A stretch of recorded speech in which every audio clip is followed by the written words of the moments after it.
Su-hong and his friend were locked in an intense sparring match. And right after his punch was blocked by an elbow of his friend, the guy got pushed back a couple of steps. He stops the training session, whining about how his arm now hurts like hell. But this also means that Su-hong's diamond fist had improved once again. When the guy asked Su-hong whether he'd reached subtlety, he confirmed that he had just 2 days ago. You see, subtlety was one of this world's martial arts realms. And any martial arts mastery can be divided into 5 levels: entry, proficiency, subtlety, great accomplishment, and perfection. His friend was totally blown away by this, saying that in terms of the diamond fist, no one else in their class even comes close to him.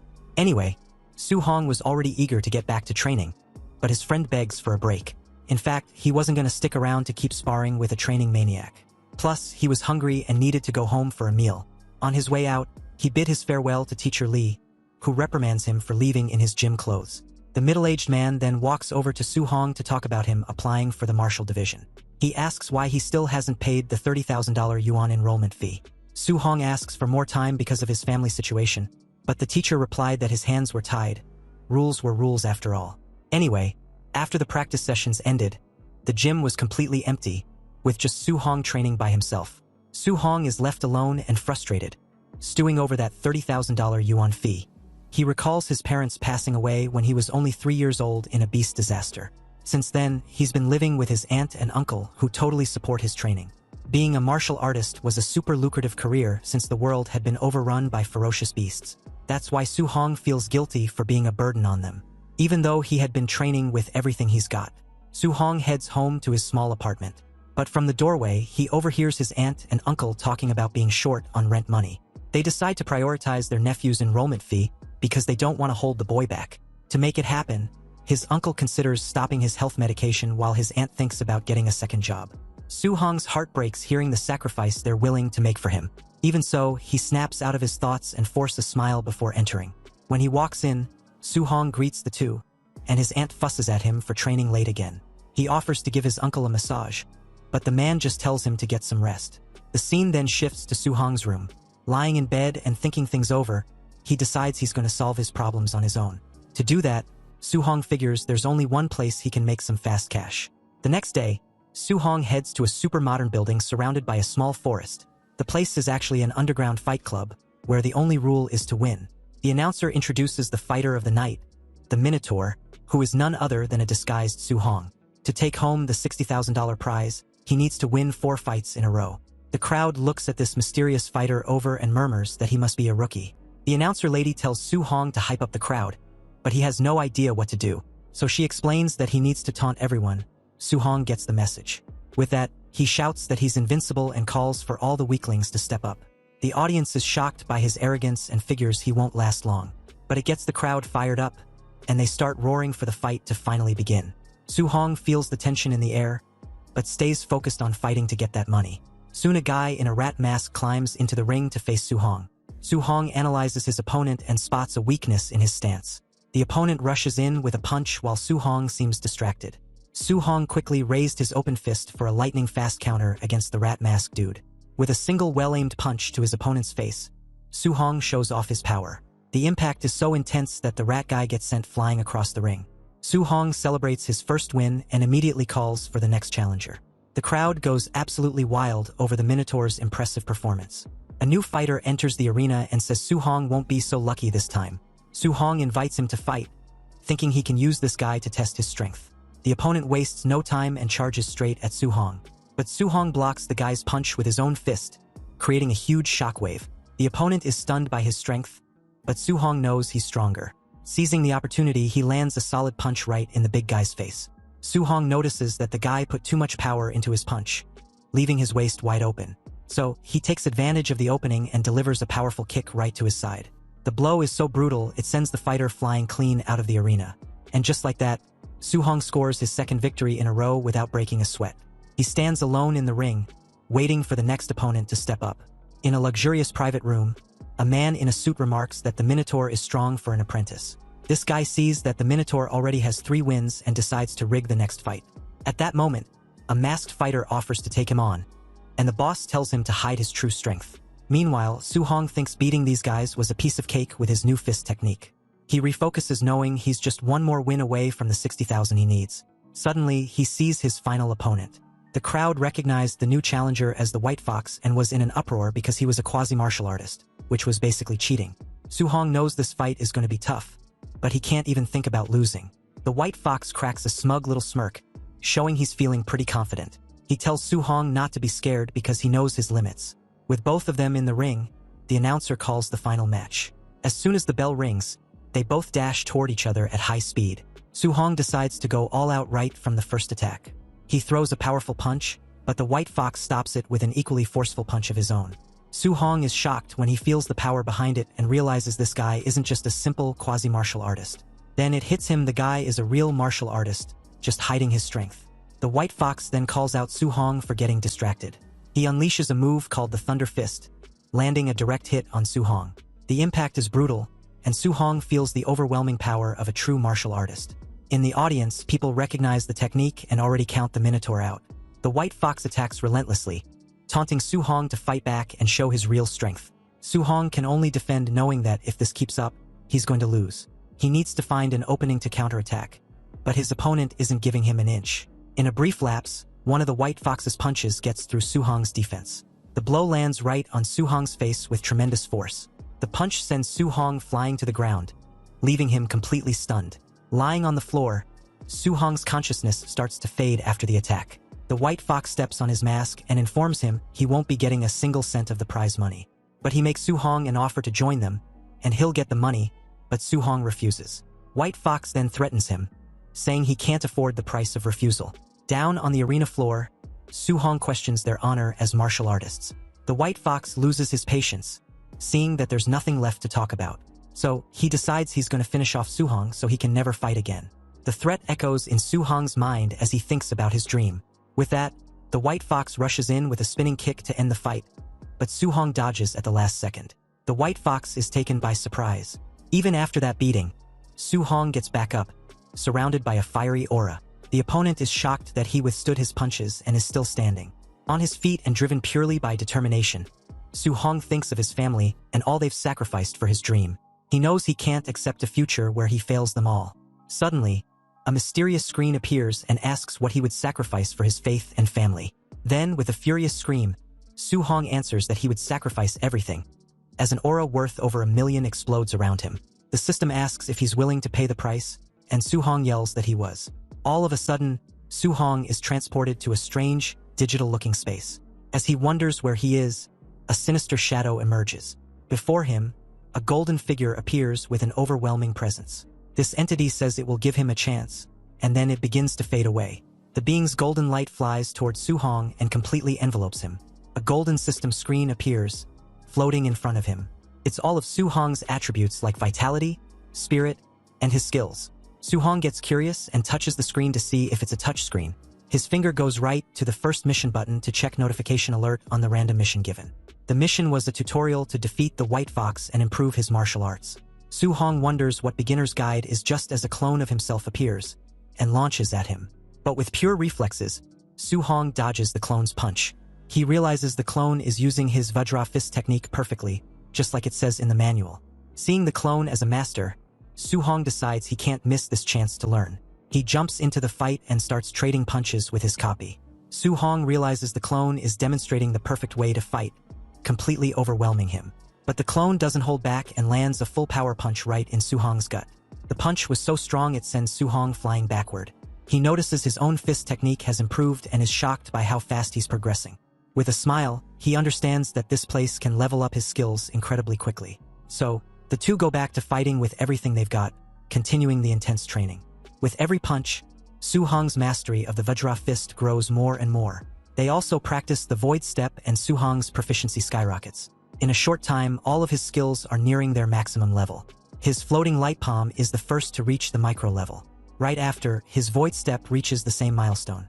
With one final punch, his Vajra fist finally achieves the master level.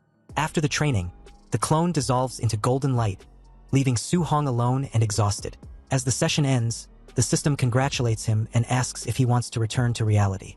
Su-hong agrees, and in that same instant, he's back in the arena, right in front of the White Fox. His opponent, annoyed by all the weirdness, charges at Su-hong with everything he has. He attacks with his Thunder Fist, trying to end the fight once and for all. But Su Hong dodges the punch with ease, thinking it was way too slow. With unbelievable speed, Su Hong unleashes a powerful punch on his rival. The hit lands square on the opponent's face, shattering his mask into pieces. Su Hong gives him a cold stare, showing his determination after that mighty blow. In the crowd, everyone is in shock at the unbelievable comeback. With that, the White Fox falls in defeat and Su Hong wins the fight. He then turns to the announcer and asks when he's getting his prize money. From his office, the arena boss is stunned that an apprentice has mastered the Vajra fist. Intrigued, he orders his men to follow Su Hong and find out who he is. With the cash in his pocket, Su Hong leaves through a dark city alley. But before he gets close to home, he glances back suspiciously, feeling like he's being followed. Su Hong was quick to ditch the two men who had been tailing him ever since he left the arena. They start to panic because they lost track of Su Hong and had no idea of his real identity either. But unbeknownst to them, Su Hong was quietly above them, hiding in the dark just in between the alley walls. With that, he manages to escape and gets to the safety of a nearby rooftop. Su Hong made his way home. His aunt and uncle are shocked by the cash and ask if he robbed a bank. He lies and says the dojo master sponsored him after seeing his great talent. Su Hong sticks to his story and asks them to trust him. Hearing this, his aunt and uncle are bursting with pride and believe in his promising future. After their talk, Su Hong goes up to the roof to think for a bit. He's relieved to have solved the family's money problems. Su Hong thanks the system for helping him but notices that only his skills have changed. Then, a notification explains that martial value can be used to level up his other stats. Without a second thought, he decides to test it and dumps the points into his vitality. His vitality jumps from 85 to 90. He feels an insane amount of power coursing through his entire body. A pure energy aura completely surrounds him. Looking at his stats, he realizes he's reached the level of a quasi-martial artist. Hyped up, he decides to put all his remaining points into vitality. He notices his injuries have vanished and he feels stronger than ever. Full of energy, he leaps across the rooftops to go test out his current power. He decides to head to school to test his strength on a combat machine. Arriving at Star City No. 1 high school training ground, he approaches what seemed to be a machine used to gauge a person's strength. But it was merely a Tier 1. Nonetheless, Su Hong gets ready and decides to use 70% of his power.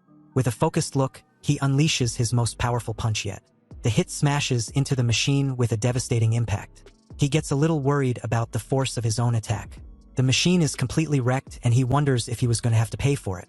The noise attracts attention, so Su Hong decides to bounce as fast as he can.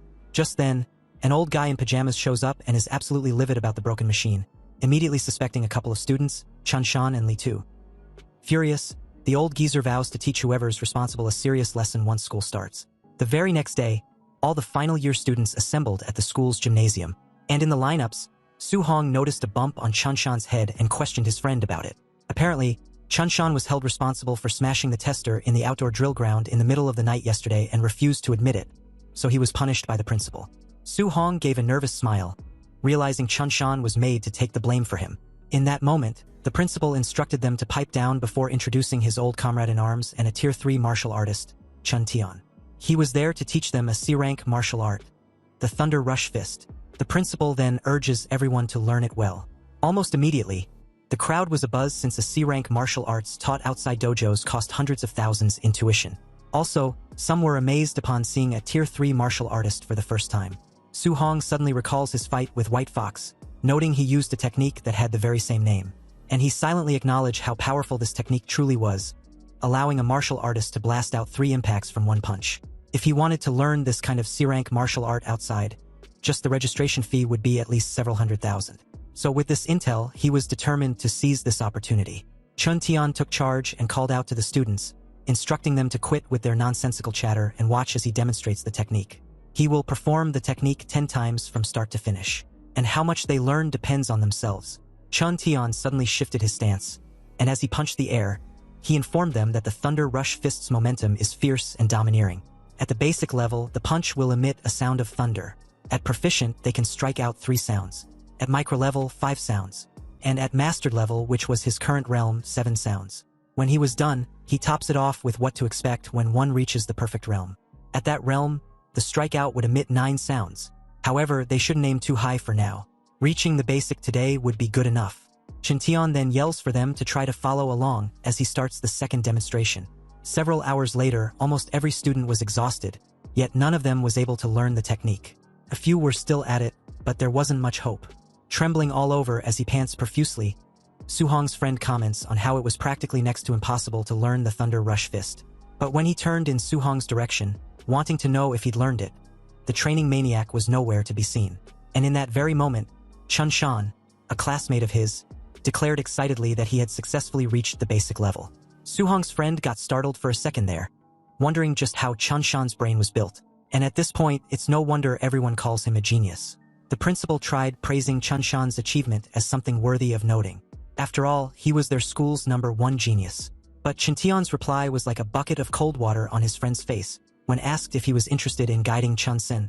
Apparently, in other cities, Chun Shan's achievement was just passing level, not something even worth considering as a genius. Anyway, as the two old geezers exit the school's gymnasium, Chun Tian was quick to point out how terrible the batch of students were, and for making him come there for nothing. But Principal Lee retorts that having one student reach basic was good enough. Was his friend still expecting to find a top-tier genius? Chun Tian comments on how the martial Dao cultivation was extremely cruel, so talent was simply too important.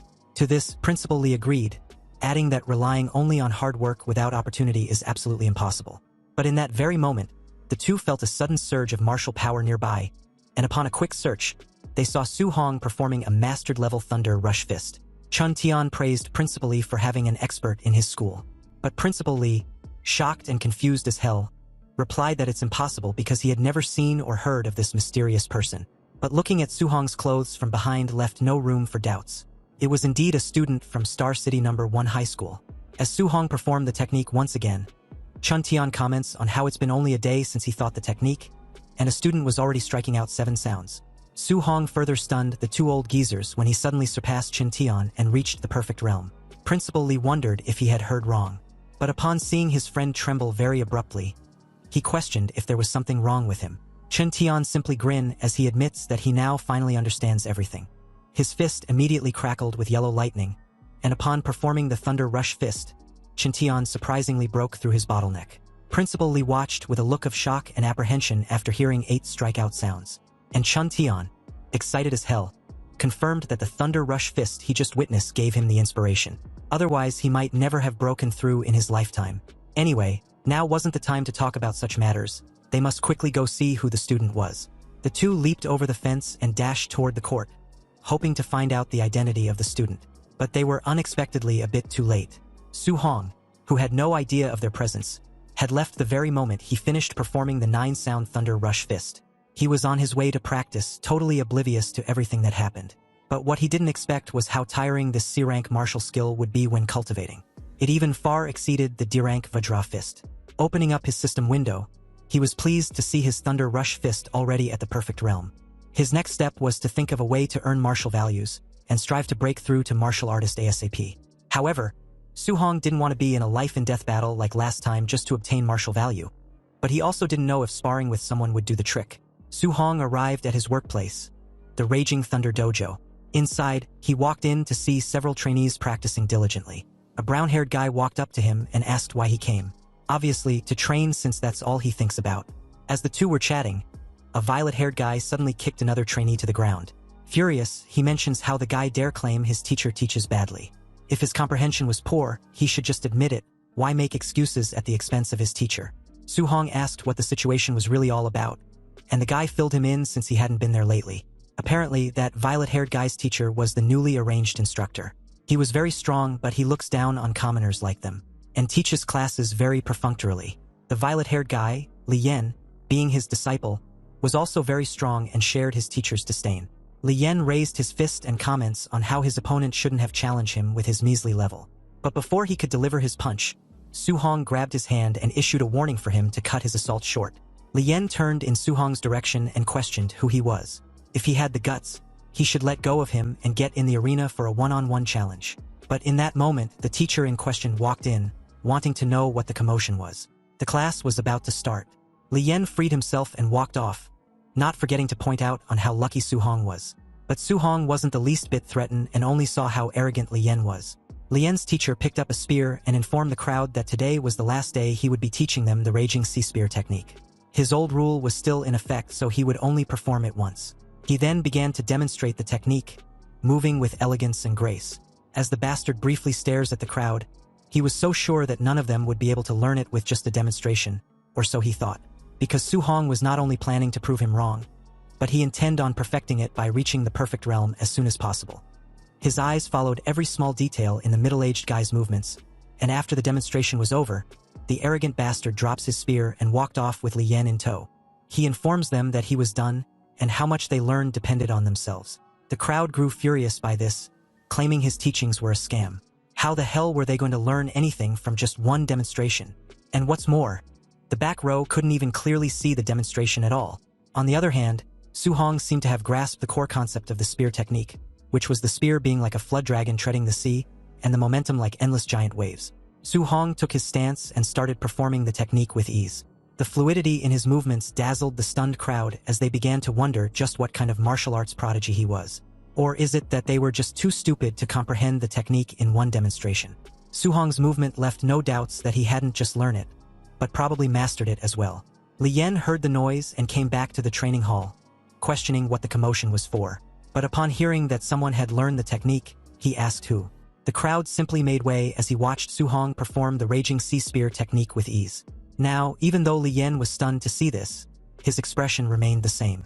He decided to test Su Hong's depth on the technique, believing it would be interesting if he was really a genius. He called out to Su Hong and offered to give him some pointers. Being a training maniac, Su Hong naturally didn't refuse even though he wasn't sure if there was anything to learn from Li Yan. His brown-haired friend warned him out of concern. Although Li Yan's character was bad, his strength was very high, so he shouldn't be impulsive. Su Hong assured him not to worry before taking his stance. He informed Li Yan to please enlighten him. But seeing Su Hong's confident demeanor, this arrogant fucker actually calls Su Hong arrogant before demonstrating the Raging Sea Spear technique at a micro level, but couldn't perform it well enough. Su Hong simply gave a helpless sigh, indicating that he had surpassed Li Yan before performing the technique at the proficient level. Li Yan couldn't comprehend how it was even possible for anyone to perform the proficient level Raging Sea Spear technique after a single demonstration. Su Hong's movement flowed like a surging tide, countering Li Yan's micro-level technique with an edge of superiority. Li Yan was frozen in disbelief, still unable to accept what he was seeing. A mere martial apprentice, someone who wasn't even a true martial artist yet, had actually cultivated the Raging Sea Spear technique to the proficient level. That was something even many seasoned practitioners couldn't achieve. Yet the scene in front of him was undeniably real. A system notification flashed before Su Hong's eyes. Defeated a higher-level opponent. Martial value plus 35, so it was just as he thought. Ordinary sparring could also grant martial value. That meant he didn't need to risk his life constantly. He could steadily grow stronger through proper combat. Meanwhile, Li Yan's mind was in complete chaos, unable to rationalize what had just happened. He had trained for years, yet Su Hong reached the proficient level in such a short time. Then what was the point of all his effort? The disbelief crushed him. Su Hong calmly withdrew his spear and walked off, believing the match was over. But it seems Li Yan had other ideas. Unable to accept his defeat, he charges towards Su Hong. But before things could escalate further, the instructor arrived. Seeing the situation, he immediately stepped in and reprimanded his disciple.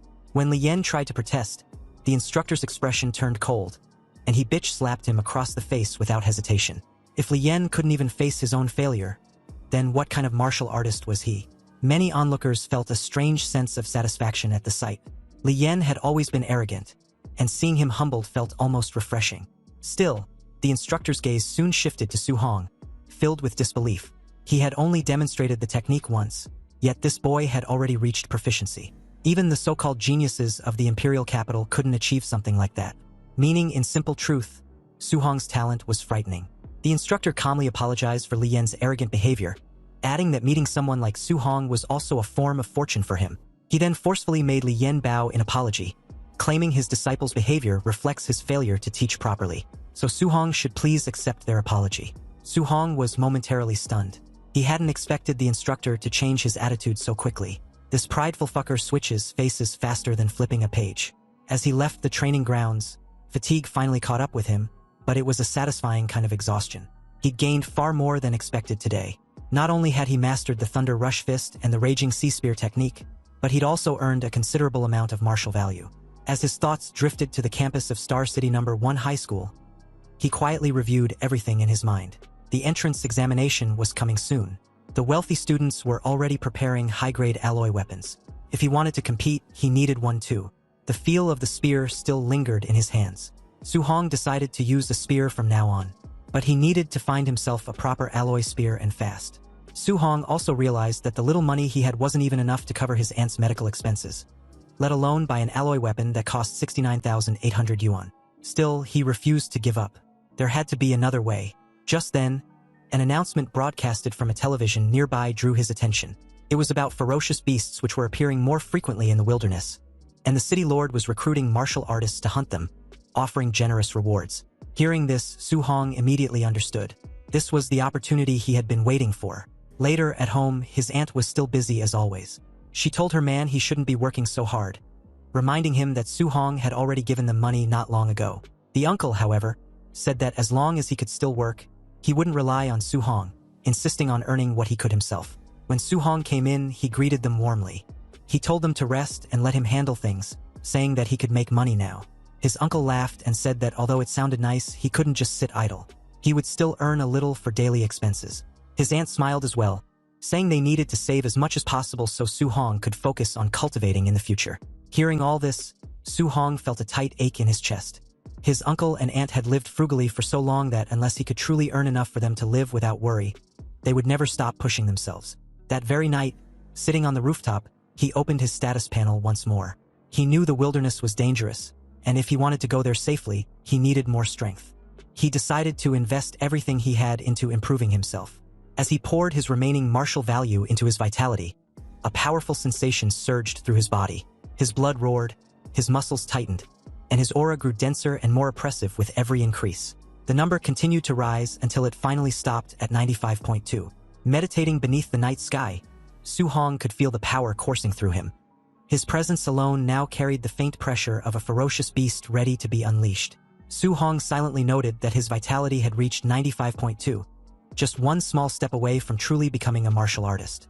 2 days later, late at night, he lay on the floor of the training hall, completely exhausted.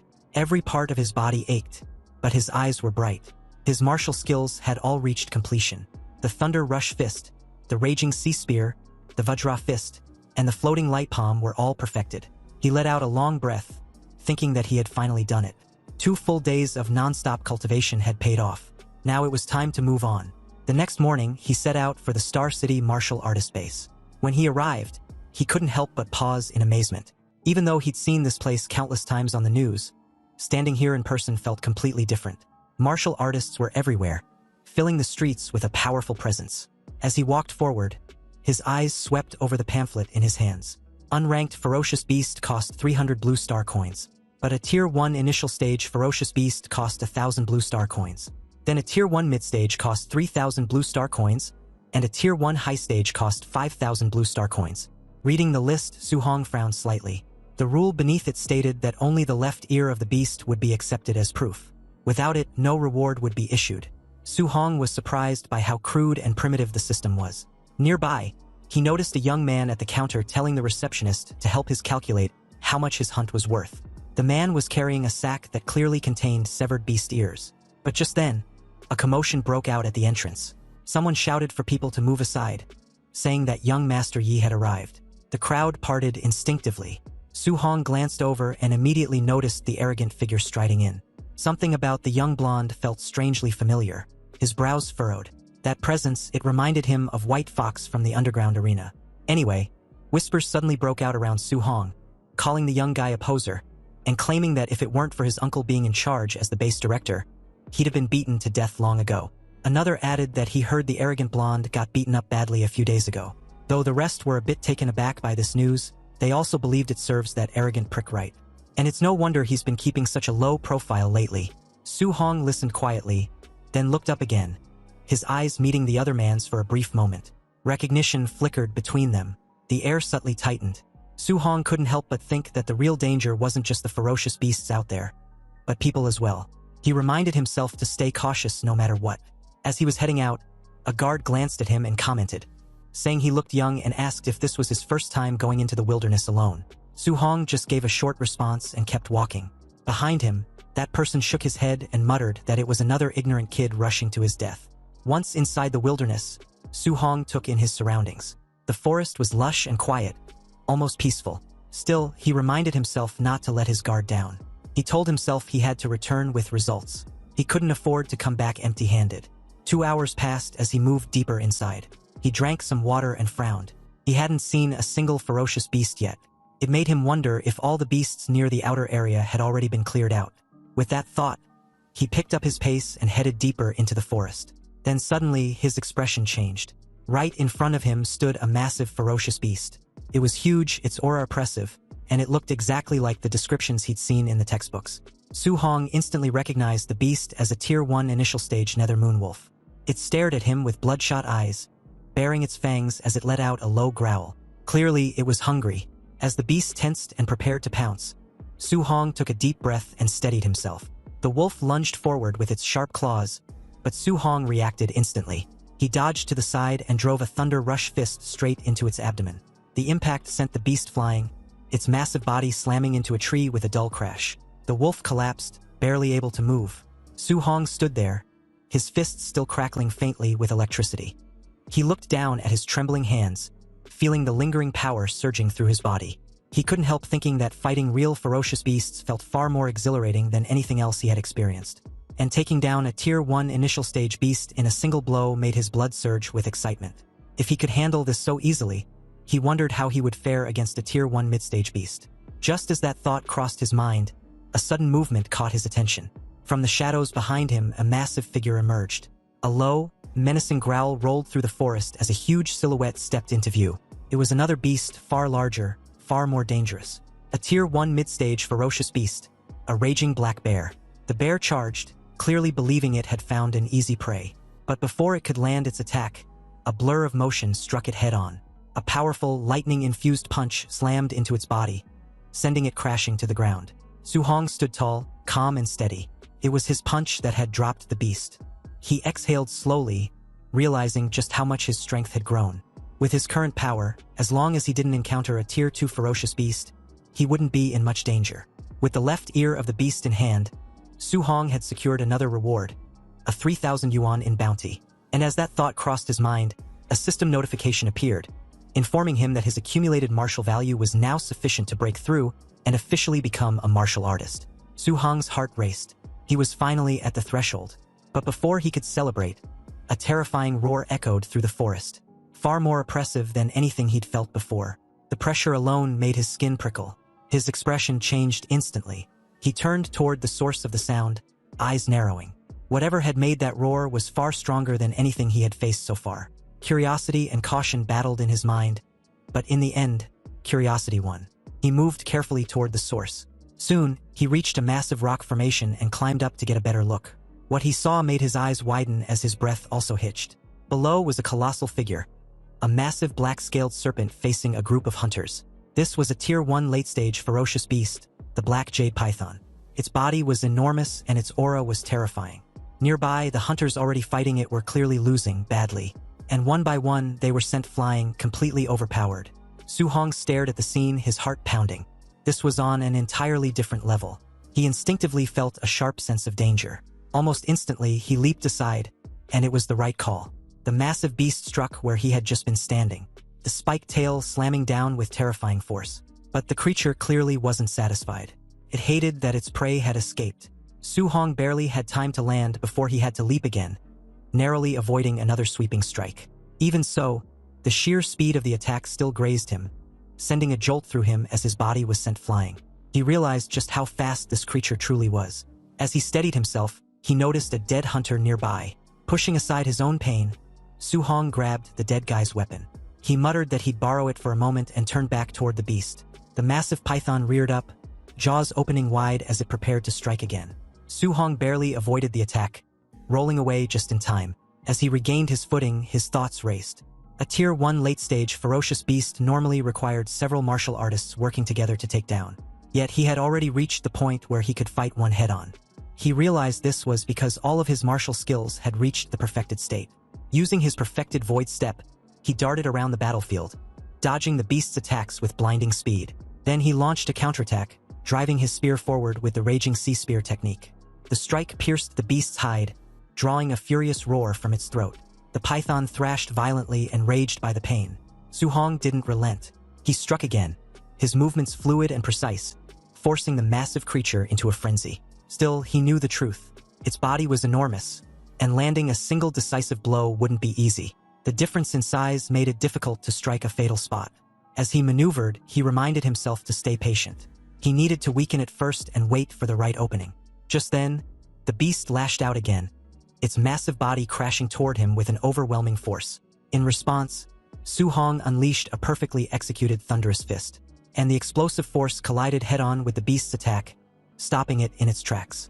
The shockwave rippled through the air as both figures staggered back, the battle far from over.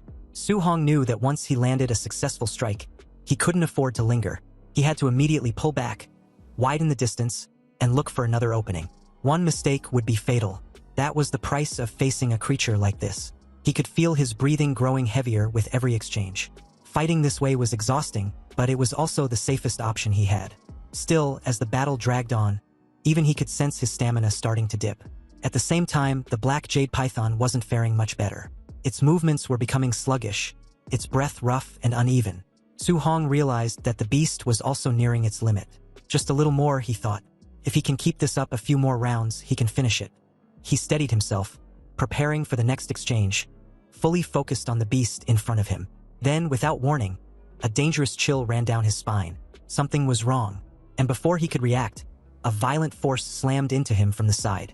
The impact sent him flying, his body crashing hard against the ground. His breath was knocked out of him in an instant. He forced himself to roll over, shaken all over as the impact seemed to have rattled his bones. He realized too late that he'd been ambushed. Struggling to his feet, he demanded to know who it was. Then, ahead of him, several figures stepped forward. Su Hong's eyes narrowed as he recognized the group. His heart sank slightly. The leader of the group, that arrogant blonde, laughed loudly, clearly enjoying the situation. He mocked Su Hong, asking how it felt to be caught off guard, and suggested that perhaps he should hand over the black jade python instead. Trouble had truly arrived, and now Su Hong was facing not only a wounded but still dangerous ferocious beast, but also a group of hostile martial artists. When the blonde guy first saw Su Hong daring to leave the city alone, he thought for sure he would die out there. But never did he expect Su Hong's luck to be this good. Not only was he not dead, but he also found a critically injured black jade giant python. As the blonde shifted his gaze to the ferocious beast nearby, it was on the verge of death. Meanwhile, Su Hong was quick to catch the implication of what the guy just said. Since he claimed Su Hong found the black jade giant python already close to biting the dust, it meant the group had just arrived and believed him to be weak. All 5 of them are martial artists and they have the numerical advantage. Obviously, it would be damn near impossible for Su Hong to fight them head-on, especially with his current state. Anyway, while he was still in thoughts, the muscle brute launched at him, questioning why he hadn't scrammed yet like his young master Yi ordered. Was he deaf? The black jade giant python now belongs to his young master. Pissed off, Su Hong's expression suddenly turned dark, his fist crackling with electricity and a faint red aura. He angrily declared that the muscle brute only managed to push him back earlier because of a sneak attack. And now he foolishly believed he was incapable of beating him and his team. Su Hong meets the incoming fist with a punch of his own, and as the two collided with a thunderous clash, the muscle brute was stunned to discern his opponent's terrifying strength.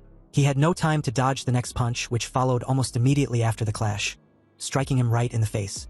The force of the punch shattered his mask, revealing his widened eyes as he was put to sleep permanently. The rest of the team watched the musclehead got dropped with just a punch. Then the young master commended Su Hong for his excellent execution of the Vajra fist. Sure enough, Su Hong was definitely the Minotaur from the underground arena. A visible bead of sweat rolled down Su Hong's cheek as he also confirmed the blonde to be indeed White Fox. Young Master Yi partially covered his face with a hand, admitting that Su Hong was the first person to bring him such humiliation in front of so many people. The rest then charged towards Su Hong the very second their young master gave the order. They were to kill him, but before the 3 could gang up on Su Hong, he grabbed the borrowed spear and made a run for it, leaping over the small cliff and sprinting into the forest. And by the time the group made their way inside the forest, they lost sight of him. Anyway, since the woods ahead were dense, it was easy to get ambushed, so one of them warned the rest to be careful. But another in a red jacket retorts that there were so many of them so they can't actually be afraid of just one guy. In that precise moment, Su Hong appeared behind him like a phantom, and upon turning to see just a brief silhouette of him, he swiftly got dropped with a heavy punch, blood gushing out of his nose and mouth in his unconscious state. Young Master Yi cursed at the gruesome sight, silently wondering how Su Hong was so fast. The remaining 3 immediately placed their backs against each other, covering their blind spots. The hooded guy of the three calls out their leader, pointing out that Su-hong had used the thunderclap fist, and the echoes were 9, meaning it was at perfection, something that even rank 3 martial artists fail to do. But the blonde immediately tells him to pipe the fuck up. Inwardly, he was freaking out just like the ponytail guy, realizing that Su-hong had perfected his Vajra fist and thunderclap fist. He couldn't comprehend how it was even possible. Meanwhile, on a tree branch nearby, Su-hong watched the three silently. If he hadn't just tangled with the giant python and consumed too much of his vitality, he could have crushed the entire group head-on. Now, he can only look for opportunities to defeat them one by one. He suddenly threw his spear at them, not aiming at any of them exactly, but created the needed distraction upon landing. Su-hong used this brief opportunity to launch towards the weakest link of the three, the ponytail guy. He kneed the guy in the face, crushing his skull as blood splattered in several directions. The remaining two couldn't even catch the silhouette of Su-hong before seeing another teammate drop lifelessly on the ground like the others. And at this point, the hooded guy could no longer keep his cool. He started freaking out, suggesting they get the hell out of there because Su-hong was way too strong. But the young master dismissed the very idea, questioning if his teammate was kidding him. He planned on killing Su-hong right then and there, no matter what. Su-hong suddenly started encircling them, darting on the tree stems and branches at a terrifying speed. The blonde was in the middle of telling the hooded guy something when Su-hong's silhouette flashed in between them, and along with it, the hooded guy's head being crashed into the ground with a reverberating thud. The young master gritted his teeth in fear and confusion. Still mind-boggled, he cursed, unable to make sense of how much stronger Su-hong had gotten in just a few days. In that moment, Su-hong's phantom flashed behind him, but when he turned, he saw that the spear was gone. He cursed once more as Su-hong's phantom, once again, appeared from behind. But this time around, the blonde was quick to catch on. He turned very abruptly and locked onto Su-hong, his hand shining with a dazzling azure light. And as he yells, he questioned if Su-hong seriously thought he's got him beat. Using the void-shattering finger, the young master released an attack at close range. But Su-hong was fast enough to dodge to the side as the blue beam whizzed past him and directly hit a tree nearby, completely cutting it in two. As the tree falls, the young blonde started a frenzy attack, releasing the void-shattering finger in any direction he believes Su-hong might be. Meanwhile, as Su-hong darts around, he was amazed at such power being released and deduced the martial skills level not to be low in any standards. He also wondered whether it was B-class. But then the blonde guy suddenly made the dumbest move yet. He informed Su-hong that he'd memorized his face, so if he dare harm him once he gets back, he will definitely kill his whole family. And just like that, as if a switch had been flipped on within Su-hong, he spared no time charging towards the blonde idiot, who was saying that his uncle was a supervisor at the martial artist base. But he didn't even get the chance to finish off his threat, and was cut mid-speech as Su-hong suddenly appeared behind him with his thunderclap fist. He stated that he liked the idiot better when he was acting all high and mighty just now, but he made a fatal mistake threatening his family. The fist connected directly with the blonde's face, trashing him across the forest, then back of the cliff. The idiot crashed heavily onto the ground, creating a small cloud of dust and debris.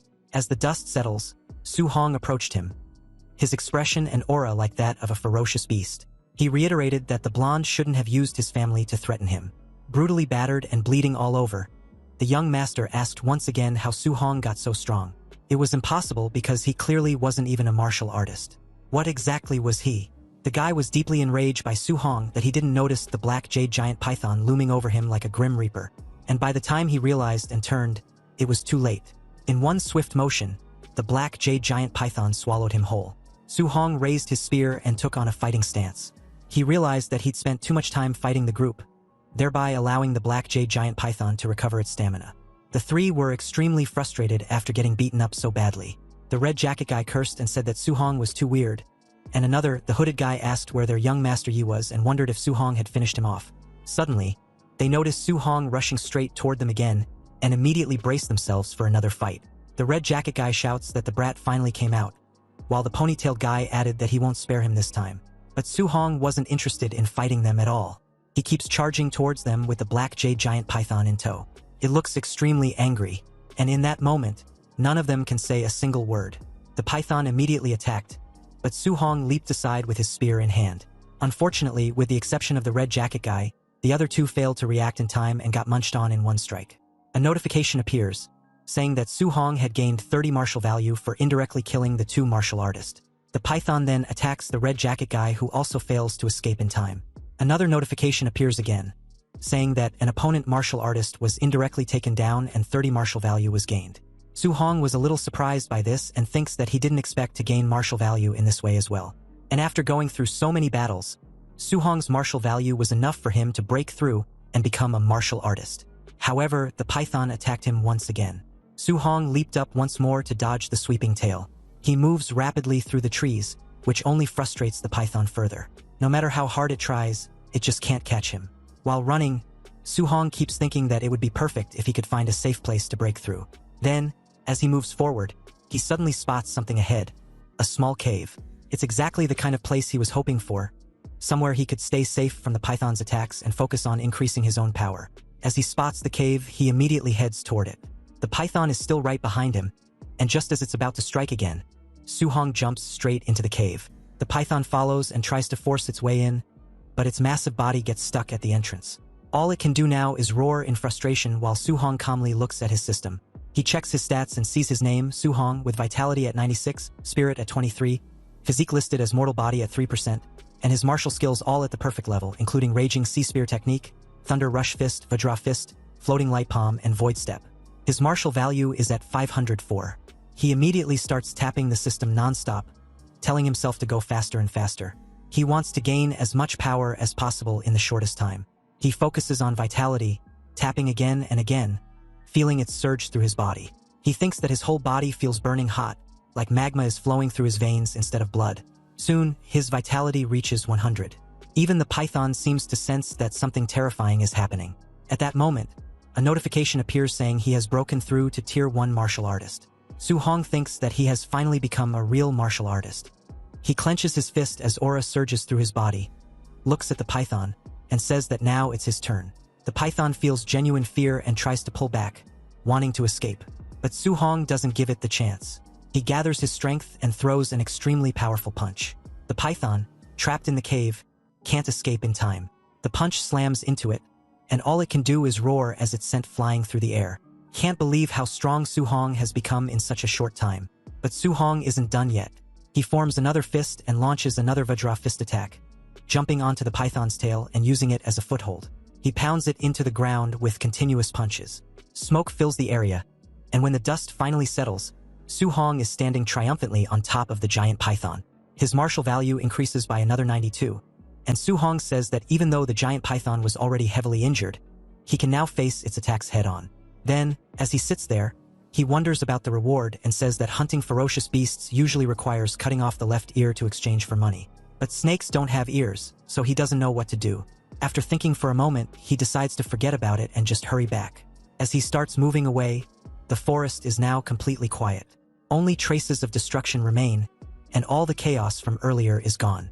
Su Hong keeps moving forward and looks at the idiots who tried to gang up on him and ended up like this. He says that they got off easy. While walking, he thinks about whether he can find that high-level martial technique the other guy used. Soon, he notices something and says it's the void-breaking finger. He comments that this is really interesting. He decides to stay near the cave for a while, lighting a fire and sitting beside the python's body. He starts studying the technique and says that he has already memorized the entire introductory cultivation method for void-breaking finger. Next, he plans to use the system to master it quickly. As he continues practicing, a clone soon appears for him to fight. The clone immediately uses void-breaking finger again and again. While battling it, Su Hong's mastery increases rapidly, reaching 51%, then 63%, 77%, and 93%. Soon after, void-breaking finger enters the basic realm and starts charging from 1%.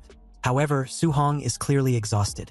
He keeps coughing and says that, as expected of a B-rank martial skill, even learning it to the basic realm puts tremendous pressure on his body. The technique's guidance tells him to go find a monster to test its power. 3 days later, Su Hong faces a massive roaring monster, a huge bear. Using void-breaking finger, he fights it head-on and eventually takes it down. After the battle, Su Hong says that he has finally reached the perfect realm. He adds that this power is truly worthy of a B-rank martial skill. A notification appears, stating that void-breaking finger has been mastered and reached the perfect level. Su Hong then says it's time to go back. At the martial artist base, a large crowd has gathered. One person exclaims in shock at a total of 230,000. Another says that the Thunder Squad is incredibly fierce for killing so many ferocious beasts. Someone else says that this single harvest matches several months of hard work. Yet another comments that it's amazing there isn't a single non-ranked ferocious beast, that all of them are tier 1, and that there are even a few high-stage ones. Then the receptionist looks up in shock and announces the results, saying there are 72 tier 1 initial stage ferocious beasts, 83 middle stage ones, 17 high stage ones, and a total reward of 406,000 blue star coins. Su-hong thinks that he might have taken down too many and that it's far too conspicuous. He feels that if he had known, he should have hunted fewer beasts. He can only hope this doesn't bring too much trouble his way. Everyone around completely loses their minds, going crazy over the numbers. Suddenly, people begin moving forward as Su-hong walks ahead. Some start shouting that the base has been attacked and wonder how that's even possible when there are so many high-level martial artists stationed there. The loud commotion soon reveals someone's arrival. First, a pair of hands comes into view, and then the person fully appears. It's Yi Chi, the person in charge of the base and Yifeng's uncle. He orders everyone to blockade the base immediately and not let even a single fly escape. Others respond at once, saying they understand and will do it right away. Soon after, another supervisor arrives and asks what happened. Yi Chi answers that his nephew Yifeng and the 4 martial artists with him are all dead. The crowd is stunned. Someone whispers in disbelief that Yifeng was actually taken down and that an entire group of 5 was wiped out. Another person quietly says it was a good kill and that everyone there has been robbed by Yifeng at some point. Someone else adds in a low voice that if not for Yifeng's background, he would have been dealt with long ago. Another mutters that the coward has finally been taken down. Yi Chi then announces that a B-rank martial skill on Yifeng's body is missing and orders that all martial artists be searched. He says no one is allowed to leave until all suspicions are cleared. Su-hong thinks that judging from the bodies, it's obvious they were killed by the giant python, so it shouldn't be traced back to him. But as the search continues and more people are checked, he starts to feel uneasy. He wonders if they might actually be targeting him, especially when he notices people glancing at him and whispering among themselves. Suddenly, Yi Chi walks straight towards Su-hong with his men. He speaks politely on the surface, saying he heard Su-hong killed ferocious beasts worth over 400,000 all by himself and praising his impressive skills. However, despite the calm words, the red aura surrounding Yi Chi makes it clear that he's in a very bad mood. It feels like he might have already sensed something. Su-hong remains calm on the outside, though. He knows he's much stronger now, and in his heart, he even wonders if he could take this man down if things truly turned bad. The uncle of that moron speaks up and says that he heard Su-hong took down ferocious beasts worth 400,000 credits all by himself and calls it pretty impressive. However, the woman beside him immediately questions it. She says Su-hong looks like nothing more than a rank 1 early stage at best and asks how he could possibly kill that many beasts. She accuses him of scavenging young master Yezpak and orders them to search him immediately. The moment she says this, 2 bulky men with fire gathering in their hands start walking towards Su-hong. One of them warns him not to resist or things will get ugly. In the next instant, though, one of them suddenly feels a spear pointed straight at his head. He asks what Su-hong thinks he's doing. Su-hong calmly says it's nothing and keeps the spear steady. Yi Chi is shocked and realizes he couldn't even track how fast Su-hong drew that spear. Su-hong then states that he is a student of Star City High No. 1 and asks if they really want to search him. Hearing this, Yi Chi hesitates. He thinks about how the principal of No. 1 is famously protective of his students and not someone to offend lightly. At the same time, Su-hong is still highly suspicious. If the kid truly hunted all those beasts, then he's a genius. But if they're wrong and offend him, it won't be worth the trouble. He places a hand on one of the men, signals them to stop, and steps forward. He explains that his nephew was attacked and their family's secret technique was stolen, so he must find the culprit. He says he hopes Su-hong will cooperate. Su-hong responds that he only hopes they aren't accusing the wrong person. Yi Chi then offers 10,000 credits as compensation for the search and asks if that's acceptable. Su-hong counters with 30,000, thinking to himself that Yifeng was killed by the giant python and that as long as they don't find the technique, they can't pin anything on him. Yi Chi agrees and accepts the deal. Su-hong opens his arms and allows the search. As they check him, the woman goes through his bag. During the process, Su-hong tells them to search carefully because he doesn't want any false accusations hanging over him. When the search is finished, the men report that there's nothing there. Yi Chi nods and orders them to give Su-hong the 30,000 credits and let him go. Su-hong thinks to himself that it's a good thing he cleaned everything up or he would have been in serious trouble today. Yi Chi then turns to the others and tells them to keep searching, saying that no one is allowed to leave until all suspicions are cleared. As Su-hong walks away, he thinks about his next steps. He plans to go shower and change, then head to the Martial Artist Association to register for the assessment. He knows he needs to get his hands on a guidance technique as soon as possible. Then at the Martial Artist Base's underground hotel, Su-hong checks his system and says that he has 534 martial points and didn't expect it to be that much. He says he's been so focused on training the world-shattering finger and hunting beasts these past few days that he never got the chance to use them. The status shows his name is Suhong, vitality at 103+, spirit at 23+, physique at mortal frame 6%+, and martial arts including void-shattering finger, raging sea spear technique, thunderclap fist, vajra fist, floating light palm, and void step all at perfection. His martial points stand at 534. Looking at everything, Suhong thinks that rank 1 early stage requires 100 vitality, while rank 1 mid-stage needs 200 vitality. He calculates that if he dumps all his martial points into vitality, he can increase it by 53.4, leaving him only about 40 points short of mid-stage. But he also realizes he hasn't upgraded spirit or mortal frame yet and wonders what effects they might have. He looks again and notes that his spirit is 23 and his mortal frame is at 6%. He thinks that he has plenty of martial points anyway, so he might as well see what happens. He starts upgrading his spirit, watching it rise by 0.1 again and again. After the upgrade, he says he doesn't really feel any different after raising his spirit.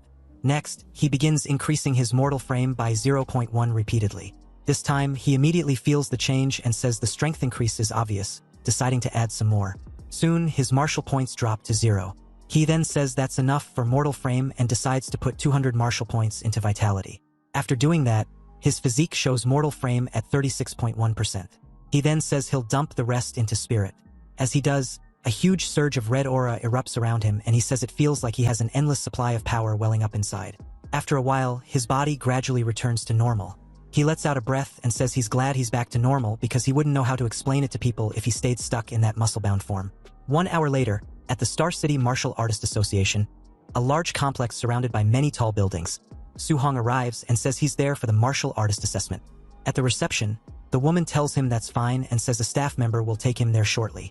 Then, as a staff member leads him along, the staff member says that Suhong is quite young and asks if this is his first time taking the assessment. He explains that to pass as a rank 1 martial artist, vitality needs to be at least 100 and combat power has to be over 1000, and then wishes him good luck. Suhong thanks him. Nearby, a few people start commenting quietly. One says that the kid came alone and doesn't even have a master with him. Another says he's probably just here to test the waters because of his age. Suddenly, Suhong notices the crowd getting noisy. People are clamoring as a voice announces that Panja has vitality 102 and combat power 992, and that he failed the assessment. The guy curses and says he was so close. Suhong and the staff member enter the assessment area. A moment later, another announcement says that Li Ming has vitality 105 and passed, and that he will proceed to the combat power test. Li Ming is taken to a punching machine and throws a powerful punch. When the number shows 1763, he passes immediately. Someone comments that a combat power of 1763 is almost at the level of a rank 1 mid-stage martial artist. Another person asks if Jiang Ming from Raging Thunder has a disciple named Li Ming. Someone else realizes that Li Ming is Jiang Ming's disciple and says it's no wonder he's such a genius, especially since he was using Thunderclap Fist.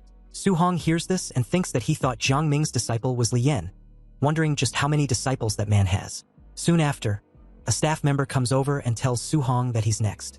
As Suhong steps forward for the examination, the guy before him thinks to himself that he's taking the assessment at this age because he's a genius.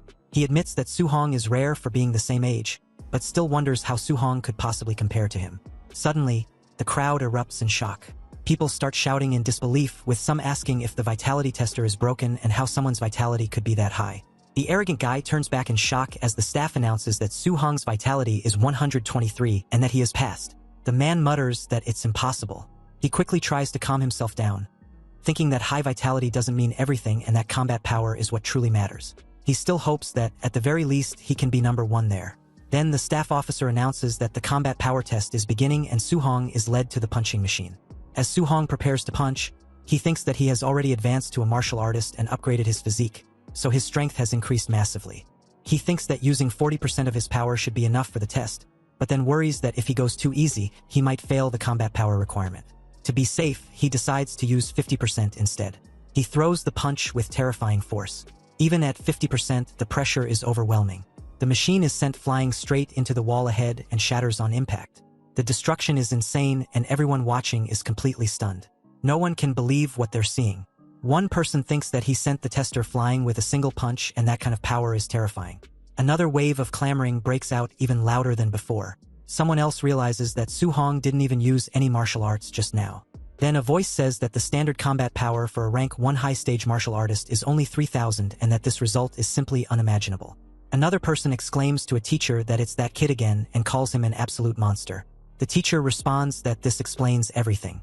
Later, inside an office, a woman is shown. She was Wu Linxian, the president of the Star City Martial Arts Association.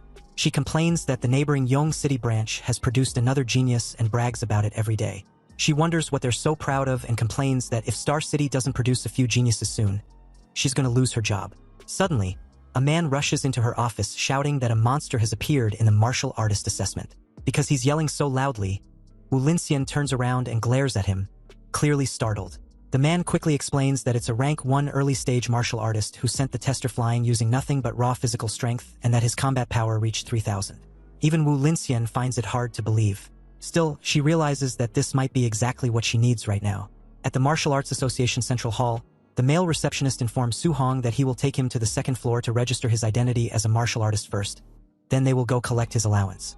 Su Hong thanked him before Wu Linxian suddenly showed up, telling the receptionist that she would handle the rest personally. The guy was surprised by the president's sudden appearance before leaving.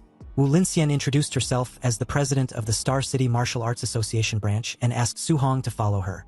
Su Hong agreed, a bit taken aback that the president of the Star City Martial Artist Association personally wanted to have a word with him. Rumor has it she's a rank 5 martial artist, but she quite wasn't what Su Hong imagined.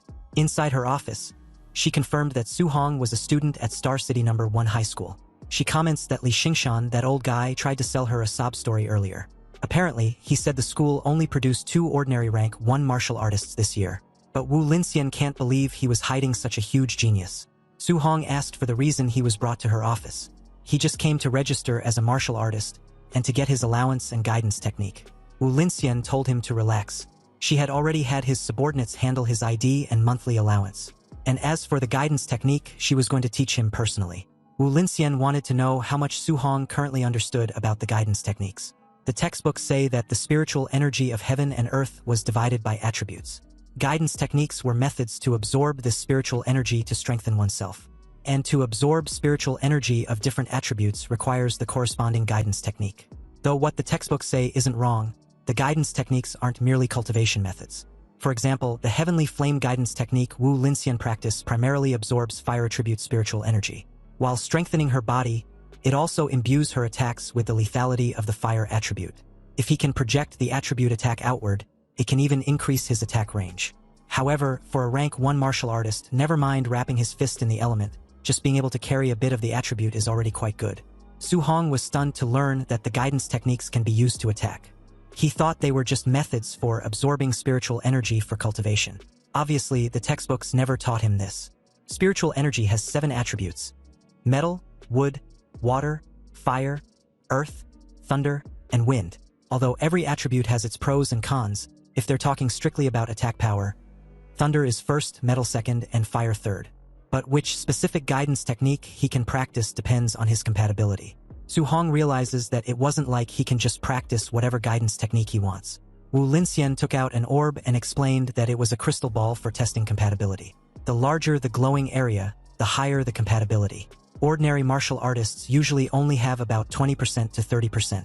Wu Linxian was around 80%, which was considered very high. But she feels a genius like Su Hong will definitely exceed 90%. Wu Linxian became a rank 5 martial artist at a young age.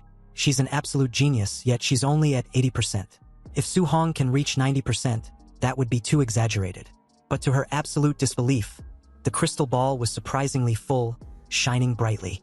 A fire attribute with 100% compatibility. Wu Linxian asked Su Hong if he knew what this meant, and he replied that he didn't. Wu Linxian explained that it means Su Hong can absorb 100% of the fire attribute spiritual energy without leaking a single bit. Wu Linxian had 80% compatibility, so when she absorbs fire energy, she lost 2/10. And that's how she became a rank 5 martial artist and the president of the Star City Martial Artist Association. But when it comes to Su Hong, his future achievements will only be higher than hers. Wu Linxian never thought a small place like Star City could produce a monster not inferior to those in the Magic City or Imperial Capital regions. Su Hong believes that the fire attribute wasn't bad, but he still preferred the thunder attribute, then wondered if only he had the thunder attribute, but as if on command, the crystal ball showed the thunder attribute, stunning Wu Linxian once more. Su Hong pointed out the obvious, which stunned Wu Linxian into silence. He had the thunder attribute compatibility of 100%. Wu Linxian was finding it hard to believe what she was seeing. Was this for real? Dual thunder and fire attribute compatibility at 100%. Seriously, what kind of freak was Su Hong? Su Hong was simply a monster, but to Wu Linxian's horror, Su Hong's compatibility with the wind attribute was also 100%. Then about a few minutes later, Wu Linxian had been stunned too many times into exhaustion. She really couldn't comprehend how it was even possible, because apparently, Su Hong had all 7 attributes full. They were all at 100% compatibility. Wu Linxian even wondered if she was dreaming. She used to consider herself a top-tier genius. A 30-year-old rank 5 martial artist was rare as a phoenix feather. But when she was faced with an opponent who defies common sense, she realizes she was just an ordinary person. She also realizes that to defeat an existence that defies common sense, only those who were equally beyond common sense stood a chance. And Su Hong's existence was one that ordinary people cannot comprehend. Su Hong reiterated that all his 7 attributes were 100%, and if he only practiced thunder and give up the other 6, it feels like a huge waste. He was in a dilemma, so he boldly asked Wu Linxian for a copy of the guidance techniques for all 7 attributes. But Wu Linxian gave a harsh reality check, explaining that the human energy was limited. And even if Su Hong's talent was high, it was best to only cultivate 1 or 2. In the past, people tried to cultivate 7 guidance techniques simultaneously. But after decades of cultivation, they were still just rank 1 martial artists.